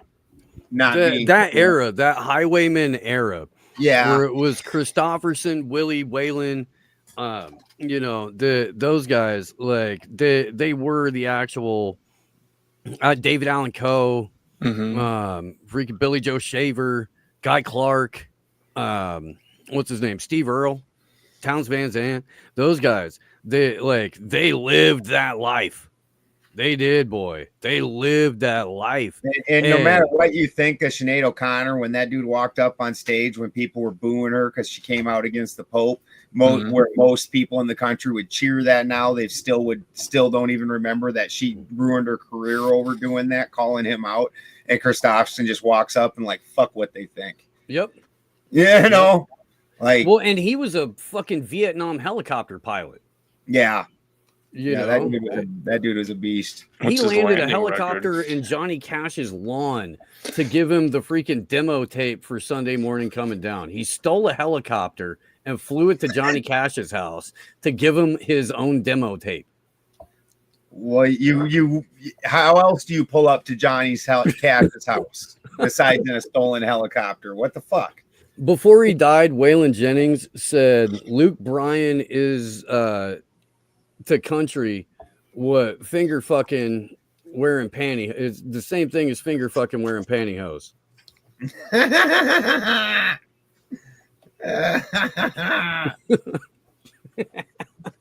Dude, and I heard a term the other day. I had heard the song because the guy was talking about he got earwormed with some radio song, and I was like, I quit listening to the radio since the last time I listened to it, and they had some stupid half rap song about Applebee's on the fucking thing. He's like, oh yeah, they call that hick hop. I'm like, well, there's the name for the worst thing that's ever been. Awesome. I'm glad to know it has a name. Yeah, well, that's because the alternative would have been country rap, which shortens to crap. So they couldn't do that. So they had to go with hick hop. And that was supposed to be like the number one huge thing, and it's like, and they're going on about it. It's like, oh God, I'm so glad. You know what, people? Freddie Badger. Yeah, I will say though that when you get a bunch of bluegrass instruments together and you do a hip hop song, it's fucking hilarious and fun. Oh, I'm sure. It really is. The Gourds did Gin and Juice like way back in the day, and it's freaking basically banjo and mandolin doing Snoop Dogg. There's a band called the Cleverleys, and they pretty much just do covers. And what is the deal with Snoop Dogg? Wow, talk about the wildness. Like that guy, it went from anybody that supports the Republican Party, you a house, and then put on the bow tie. Yeah, and he would never talk to you even. To he is the guy wearing the bow tie. And now he's on with fucking Tom Brady trying to address race relations that nobody gives a fuck. Joshua got into the funk, huh? Tune into Blunt Force Wisdom, if not for the show, for the 10 minutes of pre-show tunes that I play before every episode, because it's a walk through the history of sex jams and funk music, not just in America but internationally. I also play like a lot of Haitian and African funk before Slow News Day. Randomly, like probably like I don't know, two shows a month or something like that. Steve's got good taste in music. I graduated from the College of Musical Knowledge. I did. I got a diploma. It burned up in a truck fire, but I had it. I've got an earworm in my head. It's a song I We won't never force played anyone to listen to. We never played the Roddy The Womble. Roddy Woomble. We didn't play that. We could We can maybe play that out. for sure. Yeah, my earworm, and I won't force anyone to listen to it. It's a Christian heavy metal song. It's called Commandos for Christ. All right, I'm gonna listen to that. Goes after the show. Commandos for Christ. Let's all go commando. I do not want that earworm in my head. I do not want that. All right. And the way the singer wails it, it's just high pitched screeching. Okay. It's that kind of metal. It's not the growl metal, not the Cookie Monster stuff. It's closer to Striper. Okay. Hair Which, by the metal. way, shout out to the OGs for Christian metal, man. Yep. I went to a Striper show growing up. Heck yeah. By his stripes. Went to we are DC healed. Talk. Mhm. Let's see. It goes for questionable sexual periods. We already talked about this.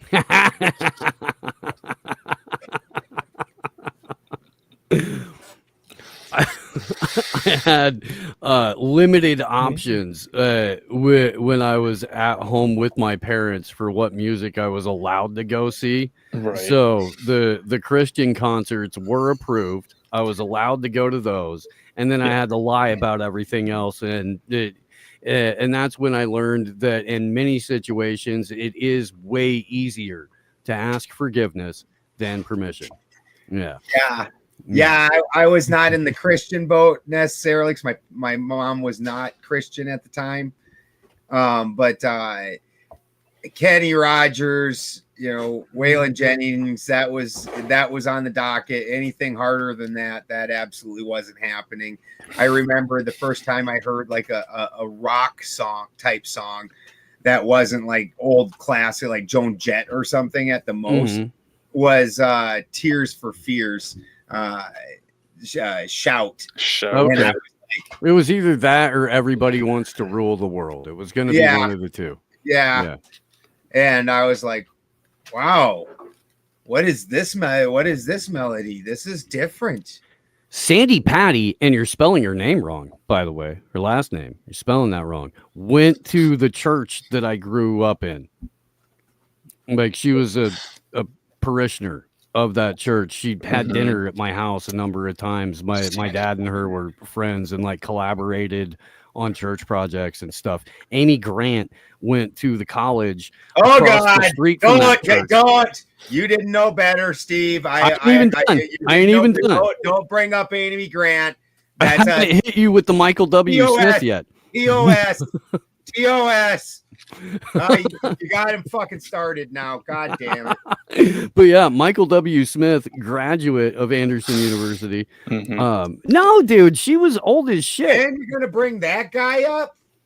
I haven't heard Sandy Patty's name in a very long time. Oh, me either, man. It's been a long ass time, dude. But yeah, I grew up around that lady. And let me hit you with this one too. The Gaither brothers. Oh yeah. The Gaither family, yep. Their recording studio was 3 miles away from the house that I grew up in Alexandria, Indiana. And again, my dad and grandparents were both close with the Gaither family. No, dude, I was a kid. And Amy Grant was like 30 when she broke, and all that kind of stuff. But yeah, it's like Beetlejuice. I'm gonna be traumatized for the rest of the night because of all that. The power is gonna go off. The power of Christian music on the lives of everyone is something that doesn't get spoken out about enough. I mean, there's just. It's touched everyone. Sometimes in good ways, sometimes in bad ways, unpredictable ways, and then later in life, remembering certain songs. Okay. Yeah, Meatloaf. Sure. Yeah. Okay. I was just telling. Oh, we were just talking about Meatloaf in the fucking chat earlier. He wasn't bad for a Christian singer. Yeah. I am, in fact, in my 40s. I am going to be 47 this year. My math Youngin. works. Youngin. Yeah. Youngins. Yeah. Born in 1978, Anderson, Indiana. And that's as much doxing as I'm going to do. Just enough to confirm your identity. Right. You're a real person. Right. Not some moonchild, homunculus. No. Ex-moonshiner. Okay. But not moonchild homunculus. No. Oh, Christy Crinkles from 82. Okay. Okay. Oh, in 1980 for Analog Lime. All right. Huh. We had a pretty even group in the crowd. Yeah, the demographic fits. It does, for sure. Yeah. For sure. Probably not a lot of the whatever podcast audience age demo hanging out for this one. Probably not too much. No. Not yet, but we'll reach out to them. At 75, it was the best year. The young people will see the wisdom in our words. Yeah, eventually, man. After the failure of all their icons, their streamer friends, their parasocial relationships. My kid, who's turning 19 next month, was convinced that I was, talking out of my ass and just just kind of batshit crazy conspiracy guy until he produced the show. And then all of the guests came through and he was, running all of the clips and he was bringing them in and all that kind of stuff. And then he was like, oh, Dad's not that crazy. Yeah. It seems more like he's just accessing information other people don't access. Historical information. My daughter did that too. Like when the Martin Luther King drop was coming out, she was like, "Oh yeah, I've known that for years and years." My dad talked about it. I was like, "You listened?" Right? What? Right? When the fuck did that happen? Well, and then my stepson, he's in the freaking live chat on the Rockfin like every day and has been for a couple of years and stuff like that. Nice. And took third place at the fiddle and banjo contest in Gold Country last year for his age group. Will likely level up this year when he goes back. But really he's an incredibly talented young guitar player. He really is. So for those events that you mentioned, April 4th and July 4th, was there a minimum age limit for purchasing a ticket? No, they're all pretty family friendly. Especially when you can camp. And like if you contact me personally and you say, look, I want to bring my 2 young children, I'll augment. You won't have to pay straight across the board for that. I'll knock down the ticket price for that. I would like to think that there's going to be salty language and there's going to probably be, some people who choose to drink. There's probably going to be some people who choose to smoke. So I would, for some people, that's just a family reunion. Yeah. But if you don't want your kids around that, then it's definitely, that's not the place because, we're throwing a party. We're not throwing an intervention. Right.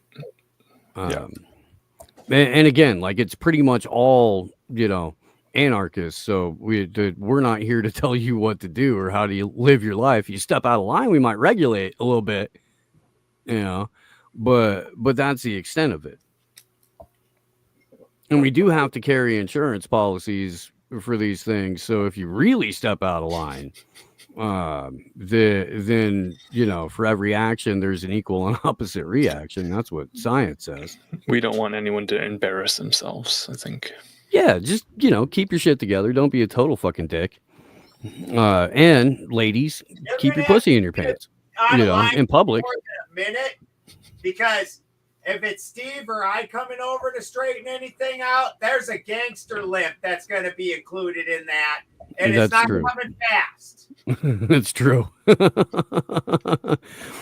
No, what I said was the concept as far as replicating it instead of scaling it and having these in as many blue-collar towns as possible is akin to Fight Club without having to get your face rearranged.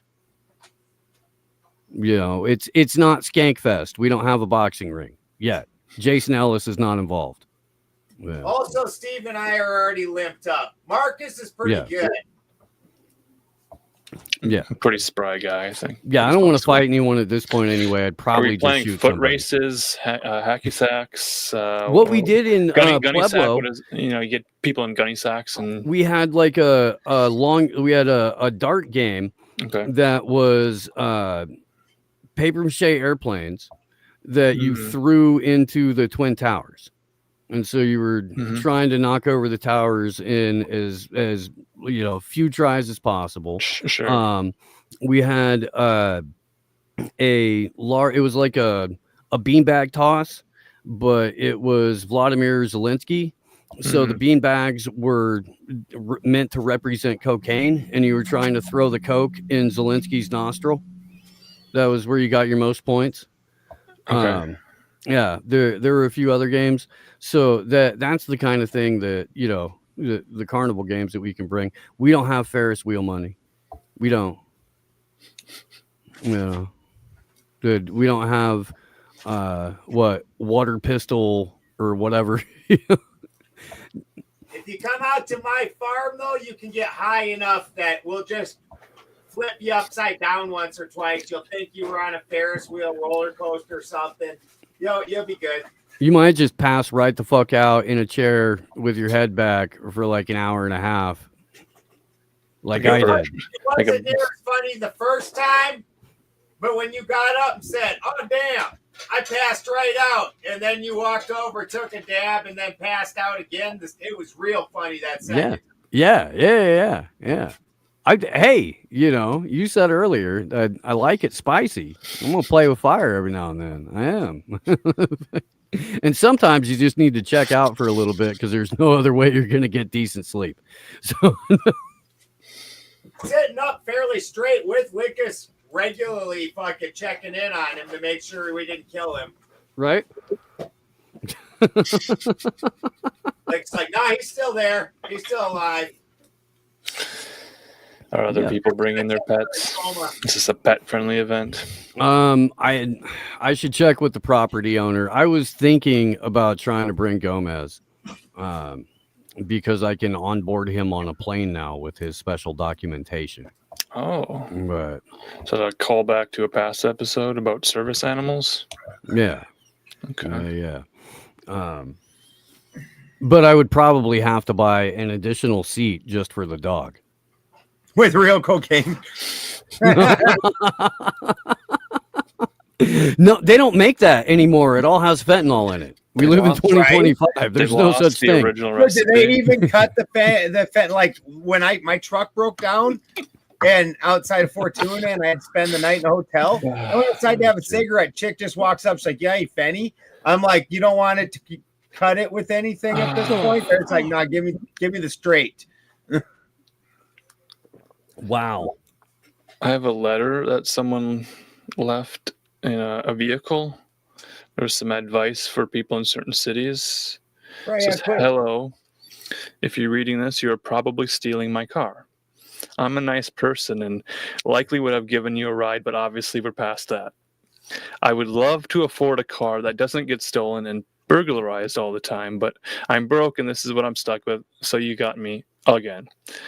You're not going to get into trouble for stealing my car as long as you don't fuck around and kill a pedestrian. You'll just leave this somewhere and go about your business. Nobody investigates this tomfoolery. One quick favor. Please do not leave my car somewhere it will get towed.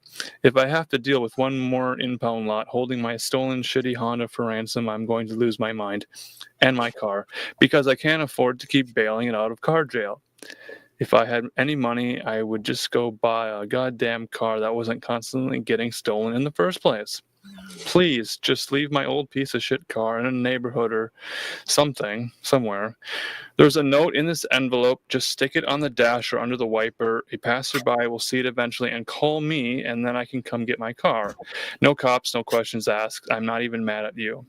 It's win-win. I don't have to deal with police reports, insurance claims, and tow trucks, and you don't have to feel like a jerk for ruining the month of a nice person. There are countless safe places to leave this thing. Drive the car, take my first aid kit and emergency supplies in the trunk. Stereo's worthless. And just leave this motherfucker in front of someone's house when you're done with it. Thank you. Enjoy your ride. It says, P.S. If you don't mind committing another misdemeanor tonight, feel free to go through. I can't read the rest of that. But this is a template you can use if you're in Vancouver or in one of those cities where cars are often stolen. They don't get stolen here that much. Well, I don't know. Maybe cars do get stolen. But there's some new couple that bought a place up at the top of the mountain and did not think out their vehicle situation before they bought a place here. Whoops. Yeah, whoops. So they have a couple cars that won't make it up the mountain. They've gotten a few U-Hauls stuck on the mountain. Yeah. And so they got a car that they've been leaving down right by the paved part of the road. And I went away. We come back after being gone for the weekend to work. And there is a note on their car. And apparently Brian says their car's progressively just gotten worse and worse. Finally, there was a note on it. And it was like, can you please stop destroying my car? What the fuck is wrong with you people? Yeah. Well, the first question I asked Ben way back in the day when he was like, yeah, I want to have a meetup at my house was, do we need 4-wheel drive to get there? You know, because it's a valid question for the mountains in California. Like a lot of other places too. But at the Redding spot, you definitely didn't. No. That was nice. As far as like the road was. The road to your current house is intentionally kept fucked up, but you said that's changing. Yeah, it's great. And the paved road blew my mind, dude. When I was driving up there, I had to take a video, like a 2-minute video, and send it to my ex-wife, you know, and be like, look at what the fucking road looks like now. This is fucking crazy, you know? And she was like, two cars side by side at the same time. It's unheard of. You know, and look, man, big truck wins. Around those corners, it's like a crapshoot in Vegas. You're like, is there going to be somebody there? You know, like people are going to start racing on that road now. Yeah, there's already and it's the middle of nowhere in the mountains. It doesn't matter what state you're in. As soon as there's fresh blacktop on that, there's freaking donut tracks. It's all there is to it, man. Like the actual fucking Yahoo boys live out there. Oh yeah, like literally, there's no such thing as a sign between my house and Garberville that doesn't have minimum 3 bullet holes in them. Minimum target practice. Yeah. Stickers, graffiti, everything else. Like they graffiti the rocks around here. Even one of my favorites. The bridge into fucking Alder Point. We're going out Alder Point. Dude, I don't think they even. Dude, you weren't here one night. Christy and I were coming home. You were with me that night, weren't you? When that whole fucking party was happening on the bridge, and like we had to stop the vehicle and everything and wait for these kids to fucking move and like all this other shit to get out of our way. Like they were just up there just getting it, raging. Like we saw that Netflix documentary. Shit happens here. Yeah. Yeah. Well, and I think they were doing a party because that one kid a couple of years ago chucked himself off the bridge. Okay. You know, it kind of happens kind of regularly. Yeah. Yeah. Like, yeah, it's a pretty long fall. That would definitely There's a bridge over by where my kids are. and it's just tagged up to hell and gone. And there's people that are trying to do like legitimate art on it, and people that are just coming to scrawl on it. You know? Yeah. And the county lets it go because it's a tourist destination at this point to go hang out at the bridge. I've been down there a couple of times where it's been, full on midday, day drunk ragers.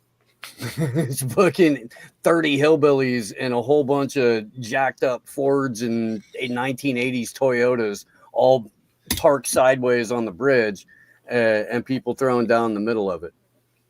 Unless they were a pot grower, then they're driving a newer Tacoma. Yeah.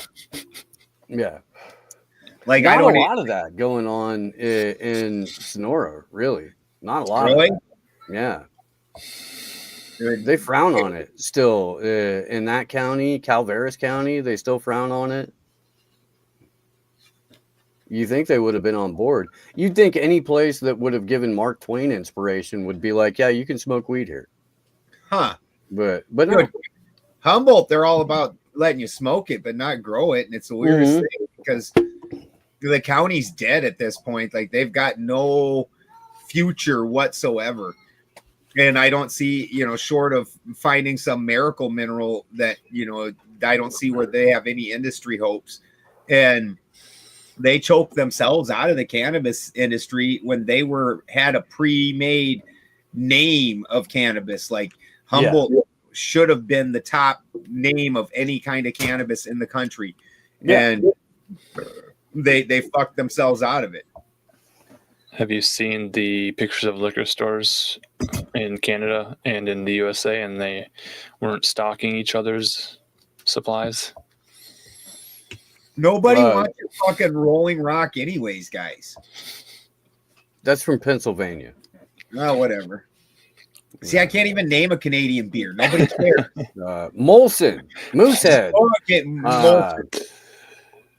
Let's see. I think it was the harder liquors that they were specifically talking about. Which is crazy because the Bronfman family owns most of those distilleries in Canada, going back to the Prohibition days. So it's like alcohol, tobacco, firearms, the ATF, are they getting any spotlights? Are they still a thing, or did Trump say no? I don't know yet, man. What's the ATF been up to? Are they actively enforcing anything?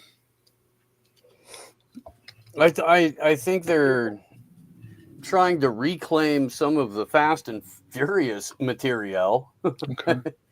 I think they are. If Marcus and Steve and I, between us, managed to drink an entire drink in a year, I would find that a surprising year. So the three of us, when we're discussing such things, I'm gonna have to apologize. Steve was at least a drinker at one point in time. I was a professional. Yeah, so he has at least some older knowledge on it. I've never really particularly had any interest in drinking. I drank when I was younger, like most kids, in high school or whatever, and I was done by the time I was 21. So when I was talking about the dentistry thing, my biggest complaint was the alcohol content in the mouthwash, and I think maybe that's a terrible thing. But I don't know if there's anyone who would argue for or against it. And see, Marcus, I would have had a hard time seeing Marcus drink. Yeah, there's probably much better ways to sanitize your mouth than by pouring 40%. It's called just not cussing. It's just don't cuss, Steve. Just don't cuss. And you won't. Yeah, that's fair. Unless you want. I'm gonna have a problem with that. I thought you were supposed to cuss to get all that out of your mouth. Right? How else are you gonna get somebody to wash it out with soap? Mm-hmm. I'm very confused now. You only drank when you were on drugs? No, that makes sense. It does. There's a lot of people that only do drugs if they have a drink. And then all of a sudden it goes from, okay, fine, I'll have a beer, to it's 2 days later and you're in a weird hotel room trying to figure out where your next 8 ball is going to come from.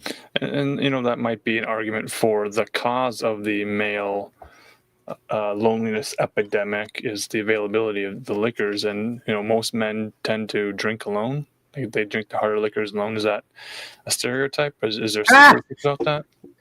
It's What's a George up, Thorogood song. Sure. One know shot. that. So like all these distilleries that were popping up, getting really popular, people were making their IPAs or whatever fancy hop stuff, and then they're trying to get guys to hang out at these distilleries. And I don't know if that's still a very popular thing. I think that's kind of just It's kind of fallen off, hasn't it? Yeah, Right, but it's like, Gen Z doesn't drink at all, Right. really. So then why would they want to go to a distillery then? Especially a super niche, high-end distillery. Well, and then Right. It's like sitting honestly, on picnic tables. what one thing a lot of people don't want to recognize is that one of the advantages to drinking liquor back in the day, and in some of these countries where alcohol is more prevalent, the ability to get clean water is a real problem.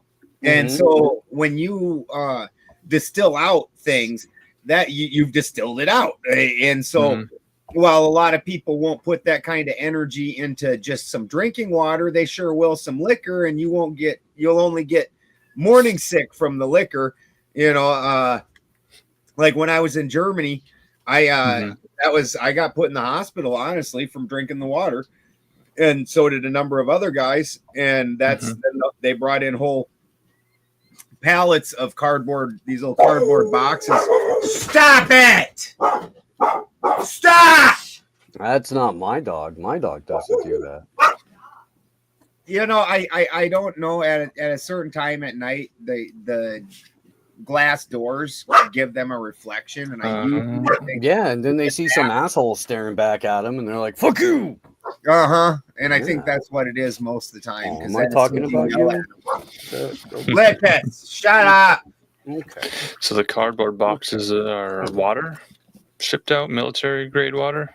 That's that. I don't know if that was a normal thing. It wasn't any other time when I was in the Army, but just that time we all got sick from whatever was in not all of us, just those of us that drank water, which wasn't a whole lot of us, to be honest. There was like 6 of us that went to the hospital.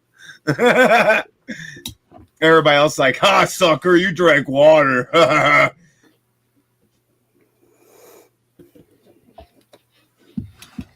You didn't have a Brita filter in your kit?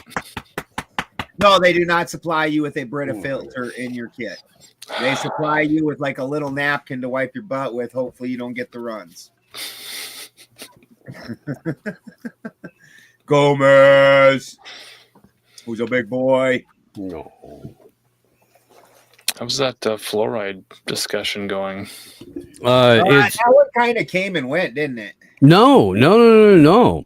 Staying Since the September ruling, I just had lunch yesterday with the dude who curates the website and runs the social media for Fluoride Action Network. And so that was at least an hour of our conversation. He said from September to like yesterday, there were 35 different cities and municipalities that had voted to end their fluoridation programs. 50% of them are in the state of Florida. The Surgeon General for the state of Florida issued guidance where he recommended ending the fluoridation program. There was just a week ago a meta-analysis study released that tracked children and mothers over a decade-long period that were exposed to fluoridation, where it conclusively proved that it doesn't matter what level of fluoridation there is in the water, there's a correlative drop in IQ for children. And this is the first domestically produced study, because up until this point, they hadn't conducted one in the U.S. like that really tracked it over a 10-year period. So you could go to fluorideaction.org right now, read about all this stuff. Highly recommend it. if you're at all in a position to where you could like donate to a nonprofit, I would, I would suggest you consider those guys when you're making that decision. They've done tremendous work. That website alone has over 25,000 pages of data on it, and one dude who's putting it all together. One dude. So that's pretty freaking impressive. But because the ball got rolling back in September, it's been gaining momentum. It doesn't get any publicity because it's been a quote unquote conspiracy theory it was the original one since like 1948. When people were like, they're putting poison in the water. Right. I would honestly call the original one the jibby jabs. Yeah, well, and there's validity to that. But when they broke out the term before it was weaponized by the Kennedy assassination, the first news media instances of people being accused of being conspiracy theorists are surrounded with fluoride. Well, there's a memory that a lot of public school students have of having a little paper cup. Yep, that orange tablet. Yeah, did it taste a little bit like fruit punch? It looked like fruit punch, I think, because there was a dye in it. And was that fluoride that they were giving out to everyone in the public school?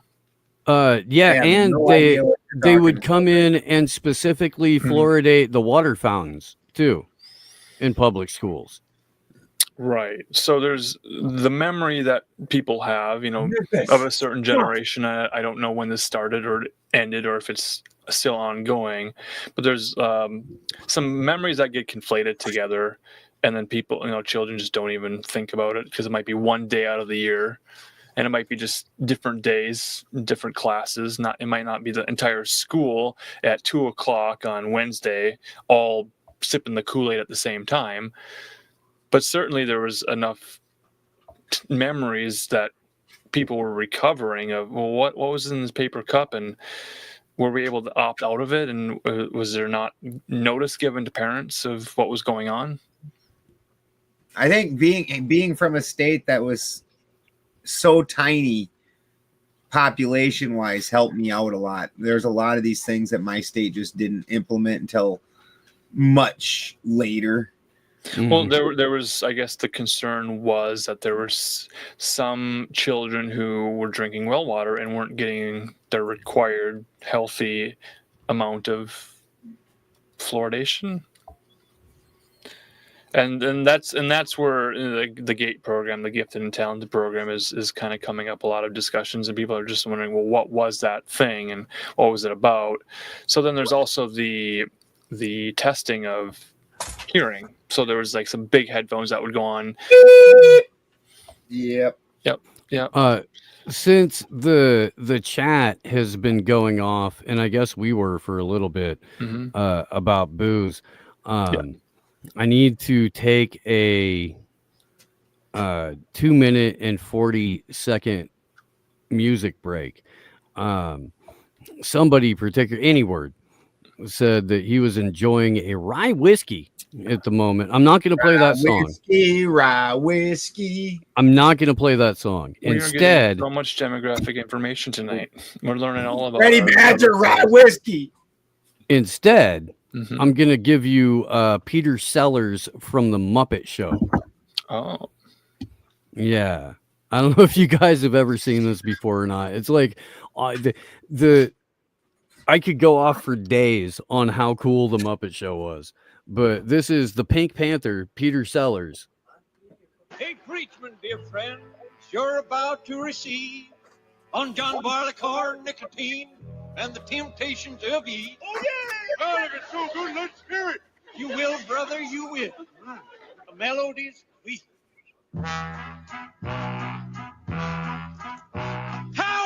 I was happy and I had a good time. I had enough money to last me for life. I met with the gal and we went on the street. She taught me to smoke and to drink whiskey, cigarettes and whiskey and wild, wild women. They'll drive you crazy, they'll drive you insane. Cigarettes and whiskey and wild, wild women. They'll drive you crazy, they'll drive you insane. I believe I'll give it up. Cigarettes is a blot on the whole human race. A man is a monkey with one in his face. That's my definition, believe me, dear brother. A fire on one end and a fool on the other. Cigarettes and whiskey and wild, wild women. They'll drive you crazy, they'll drive you insane. Cigarettes and whiskey and wild, wild women. They'll drive you crazy, they'll drive you insane. Sing Temptation. Somebody get that bum out of here. Right on the cross at the head of my grave. To women and whiskey here lies a poor slave. Take warning, dear stranger, take warning, dear friend. They'll write in big letters these words I'd lie in. Cigarettes and whiskey and wild, wild women. They'll drive you crazy, they'll drive you insane.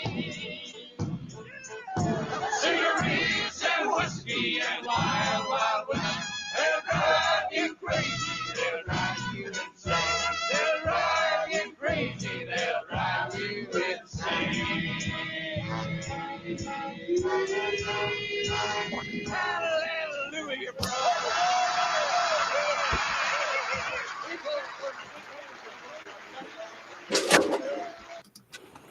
This same episode of The Muppet Show, Peter Sellers has a conversation with Kermit the Frog about how he can't actually be he real. He has to be a character. Mhm. And there's like something in him, wrong with him, off with him, that to where he can't interact with people without performing or being a character. Like, it's crazy, dude. The Muppet Show, Super insightful, personally insightful. yeah. Existentialism.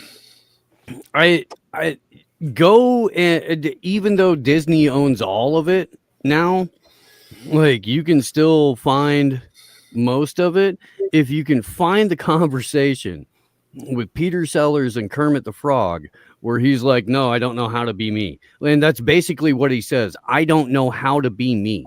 I only know how to be these characters. I don't even know. I'm not sure if I know who I am anymore because I've been so many characters. So the only person I can be is the character. Sounds like Jim Carrey needs to join in that support group of actors who don't know who they are anymore. Yeah, I guess he made Dave Chappelle call him Andy when he was doing Man on the Moon. Mm-hmm. The method and the madness in the acting. Mm-hmm. I did drop a deadline article in the StreamYard chat there. I know this will be upsetting to Belderson. He's going to have to hear about this again. Hey! I'm pretty sure that wasn't directed to you. It might have been. This is Robert Eggers being attached to a Labyrinth movie sequel, which is pretty upsetting. Don't bring up that fucking travesty. Yeah, we had just hear about that shit again. Right. So the way Hollywood works. The first one was disturbing enough. This guy don't fucking add to it. There have been other people attached to a sequel to Labyrinth before, and it might just be that this is a way to sell deadline clicks. Yeah. So it's like knowing that there really is no intention to make the movie, to keep it in sort of that limbo of development hell. It seems right in the vein of what he would enjoy. His other movies. Right. I thoroughly enjoyed The Northman. He puts extreme emphasis on the occult symbology and the cultural things. The Northman was fantastic. Sure. And maybe we'll save more of this conversation until we have Jay Dyer in the room, author of Esoteric Hollywood, who could probably correct us on a lot of this. So this is I don't know how well Frado's doing well with, correcting. I'm not I'm not enemies with Jay Dyer, but I'm not friends with him.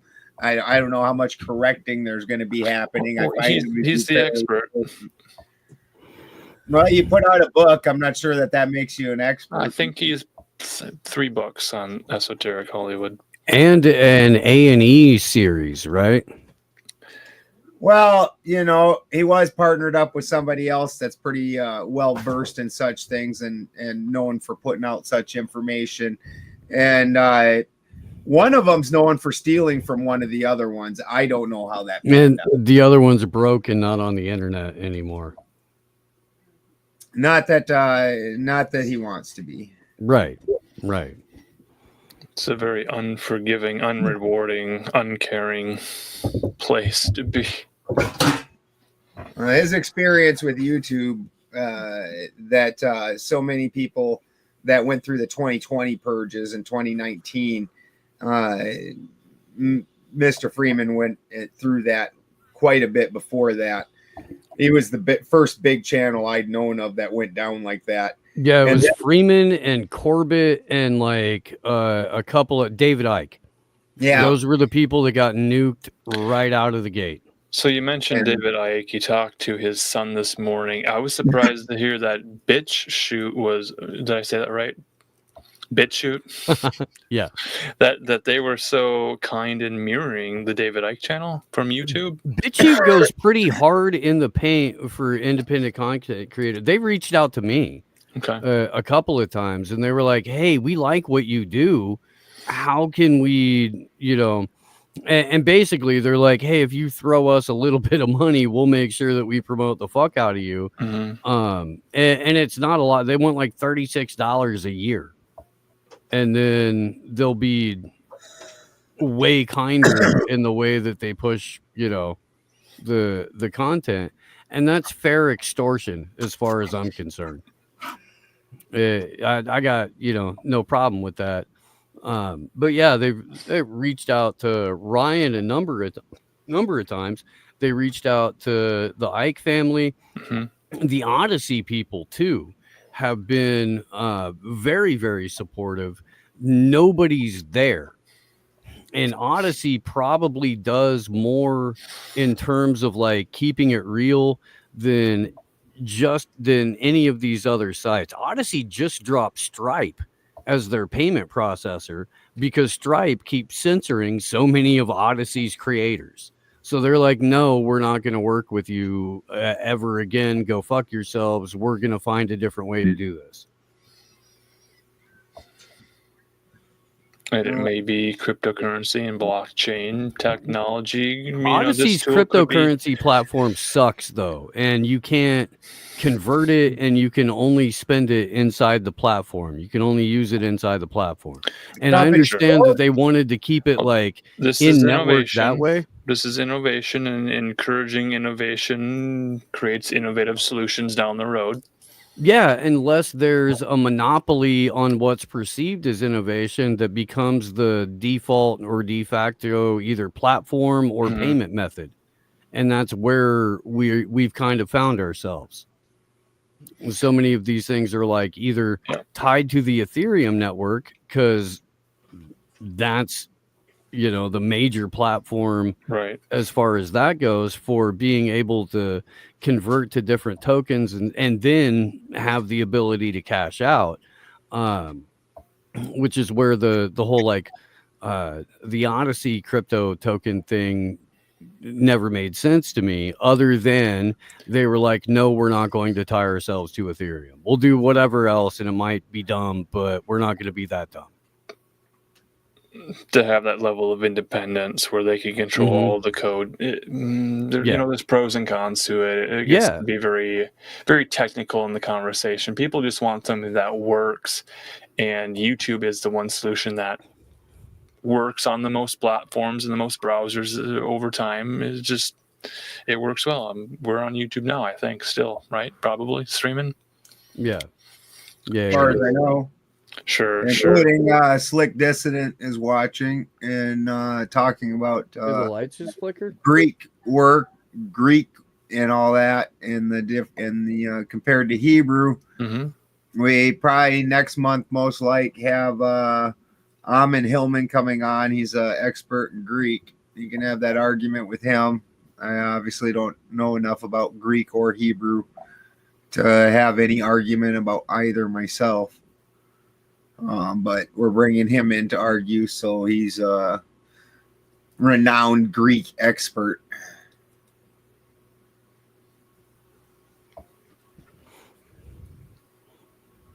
And a great voice actor too. Yeah, very bombastic.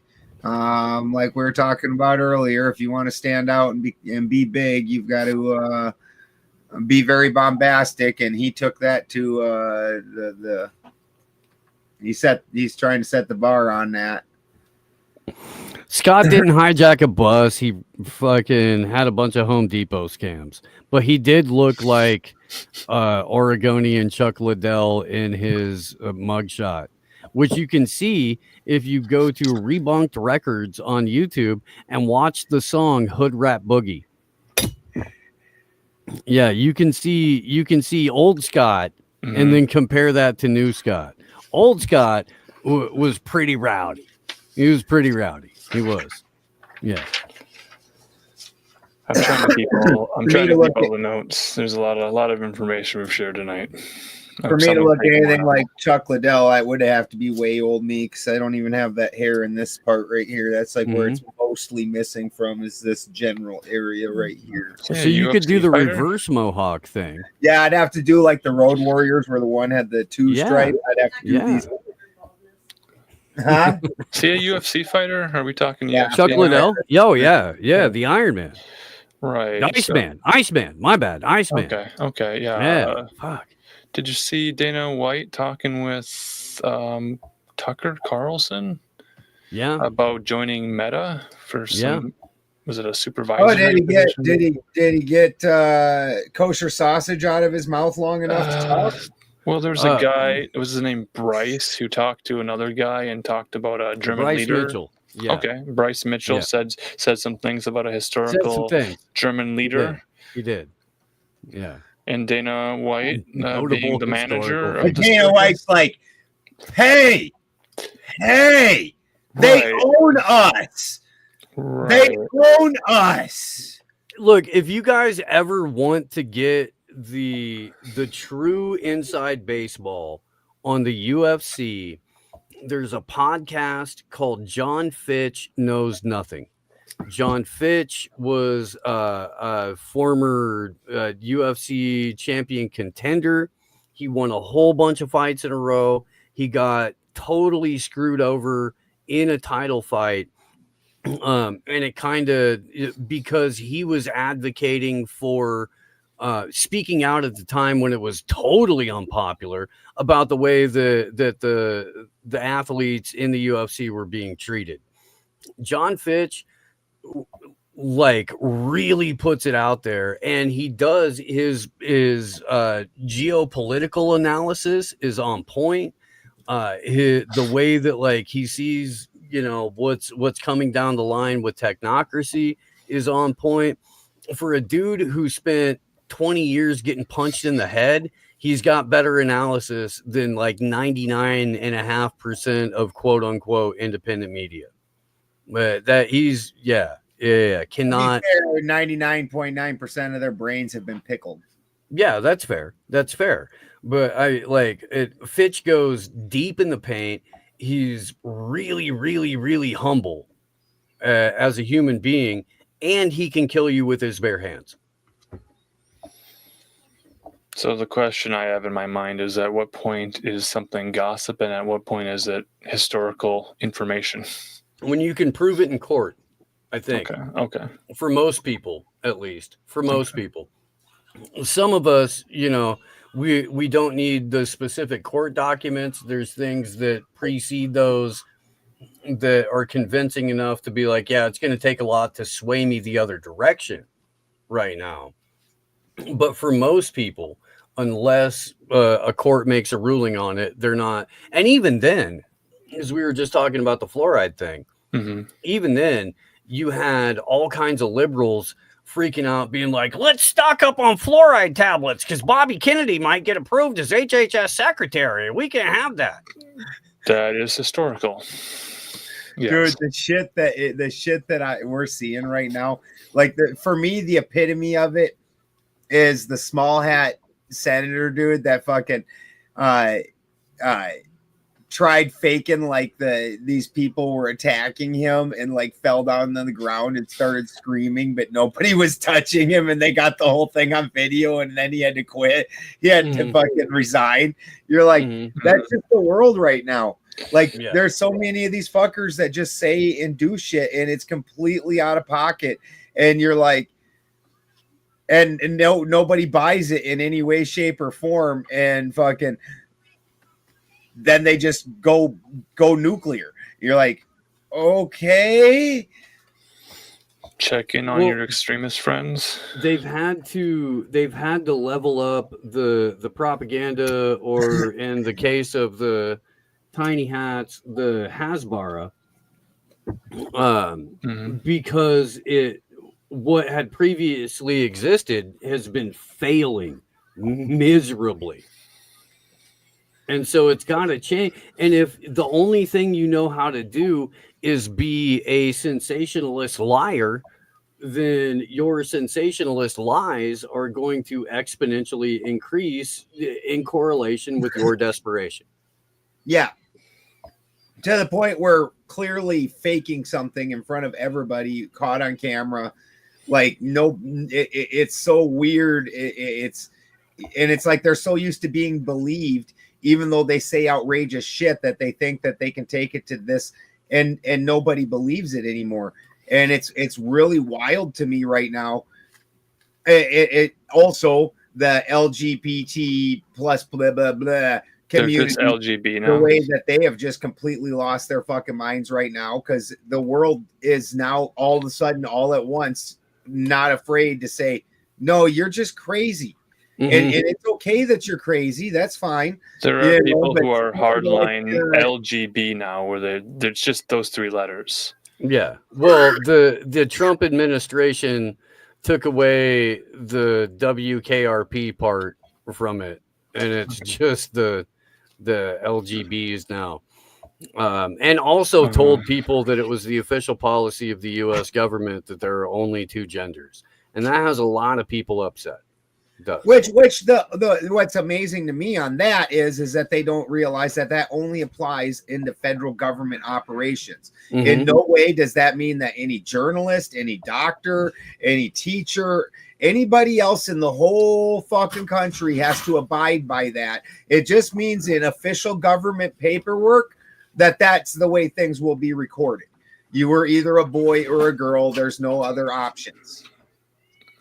It's fucking, it doesn't really affect anybody else but government workers. So how do we go back to school and get a civics lesson in what the federal government does and doesn't do? Boy, that one is so apparently very long overdue, because it doesn't matter which side we're talking about. I mean, it didn't matter. It didn't matter in high school when I was in 9th, 10th grade. I didn't care what the federal government was doing. That was the least interesting thing. And the people that get the education when they're that age, they don't care about federal government and the division of powers. And they don't care, so they don't memorize. I also didn't care about Ferdinand Magellan, but I still remember that shit. Right. Hey fellas, it's 8:30. I gotta drop off. You can keep going if you want. I gotta take the dog out and feed him and stuff like that. Nope. If you guys want to we'll get ready for Mr. Dyer next week.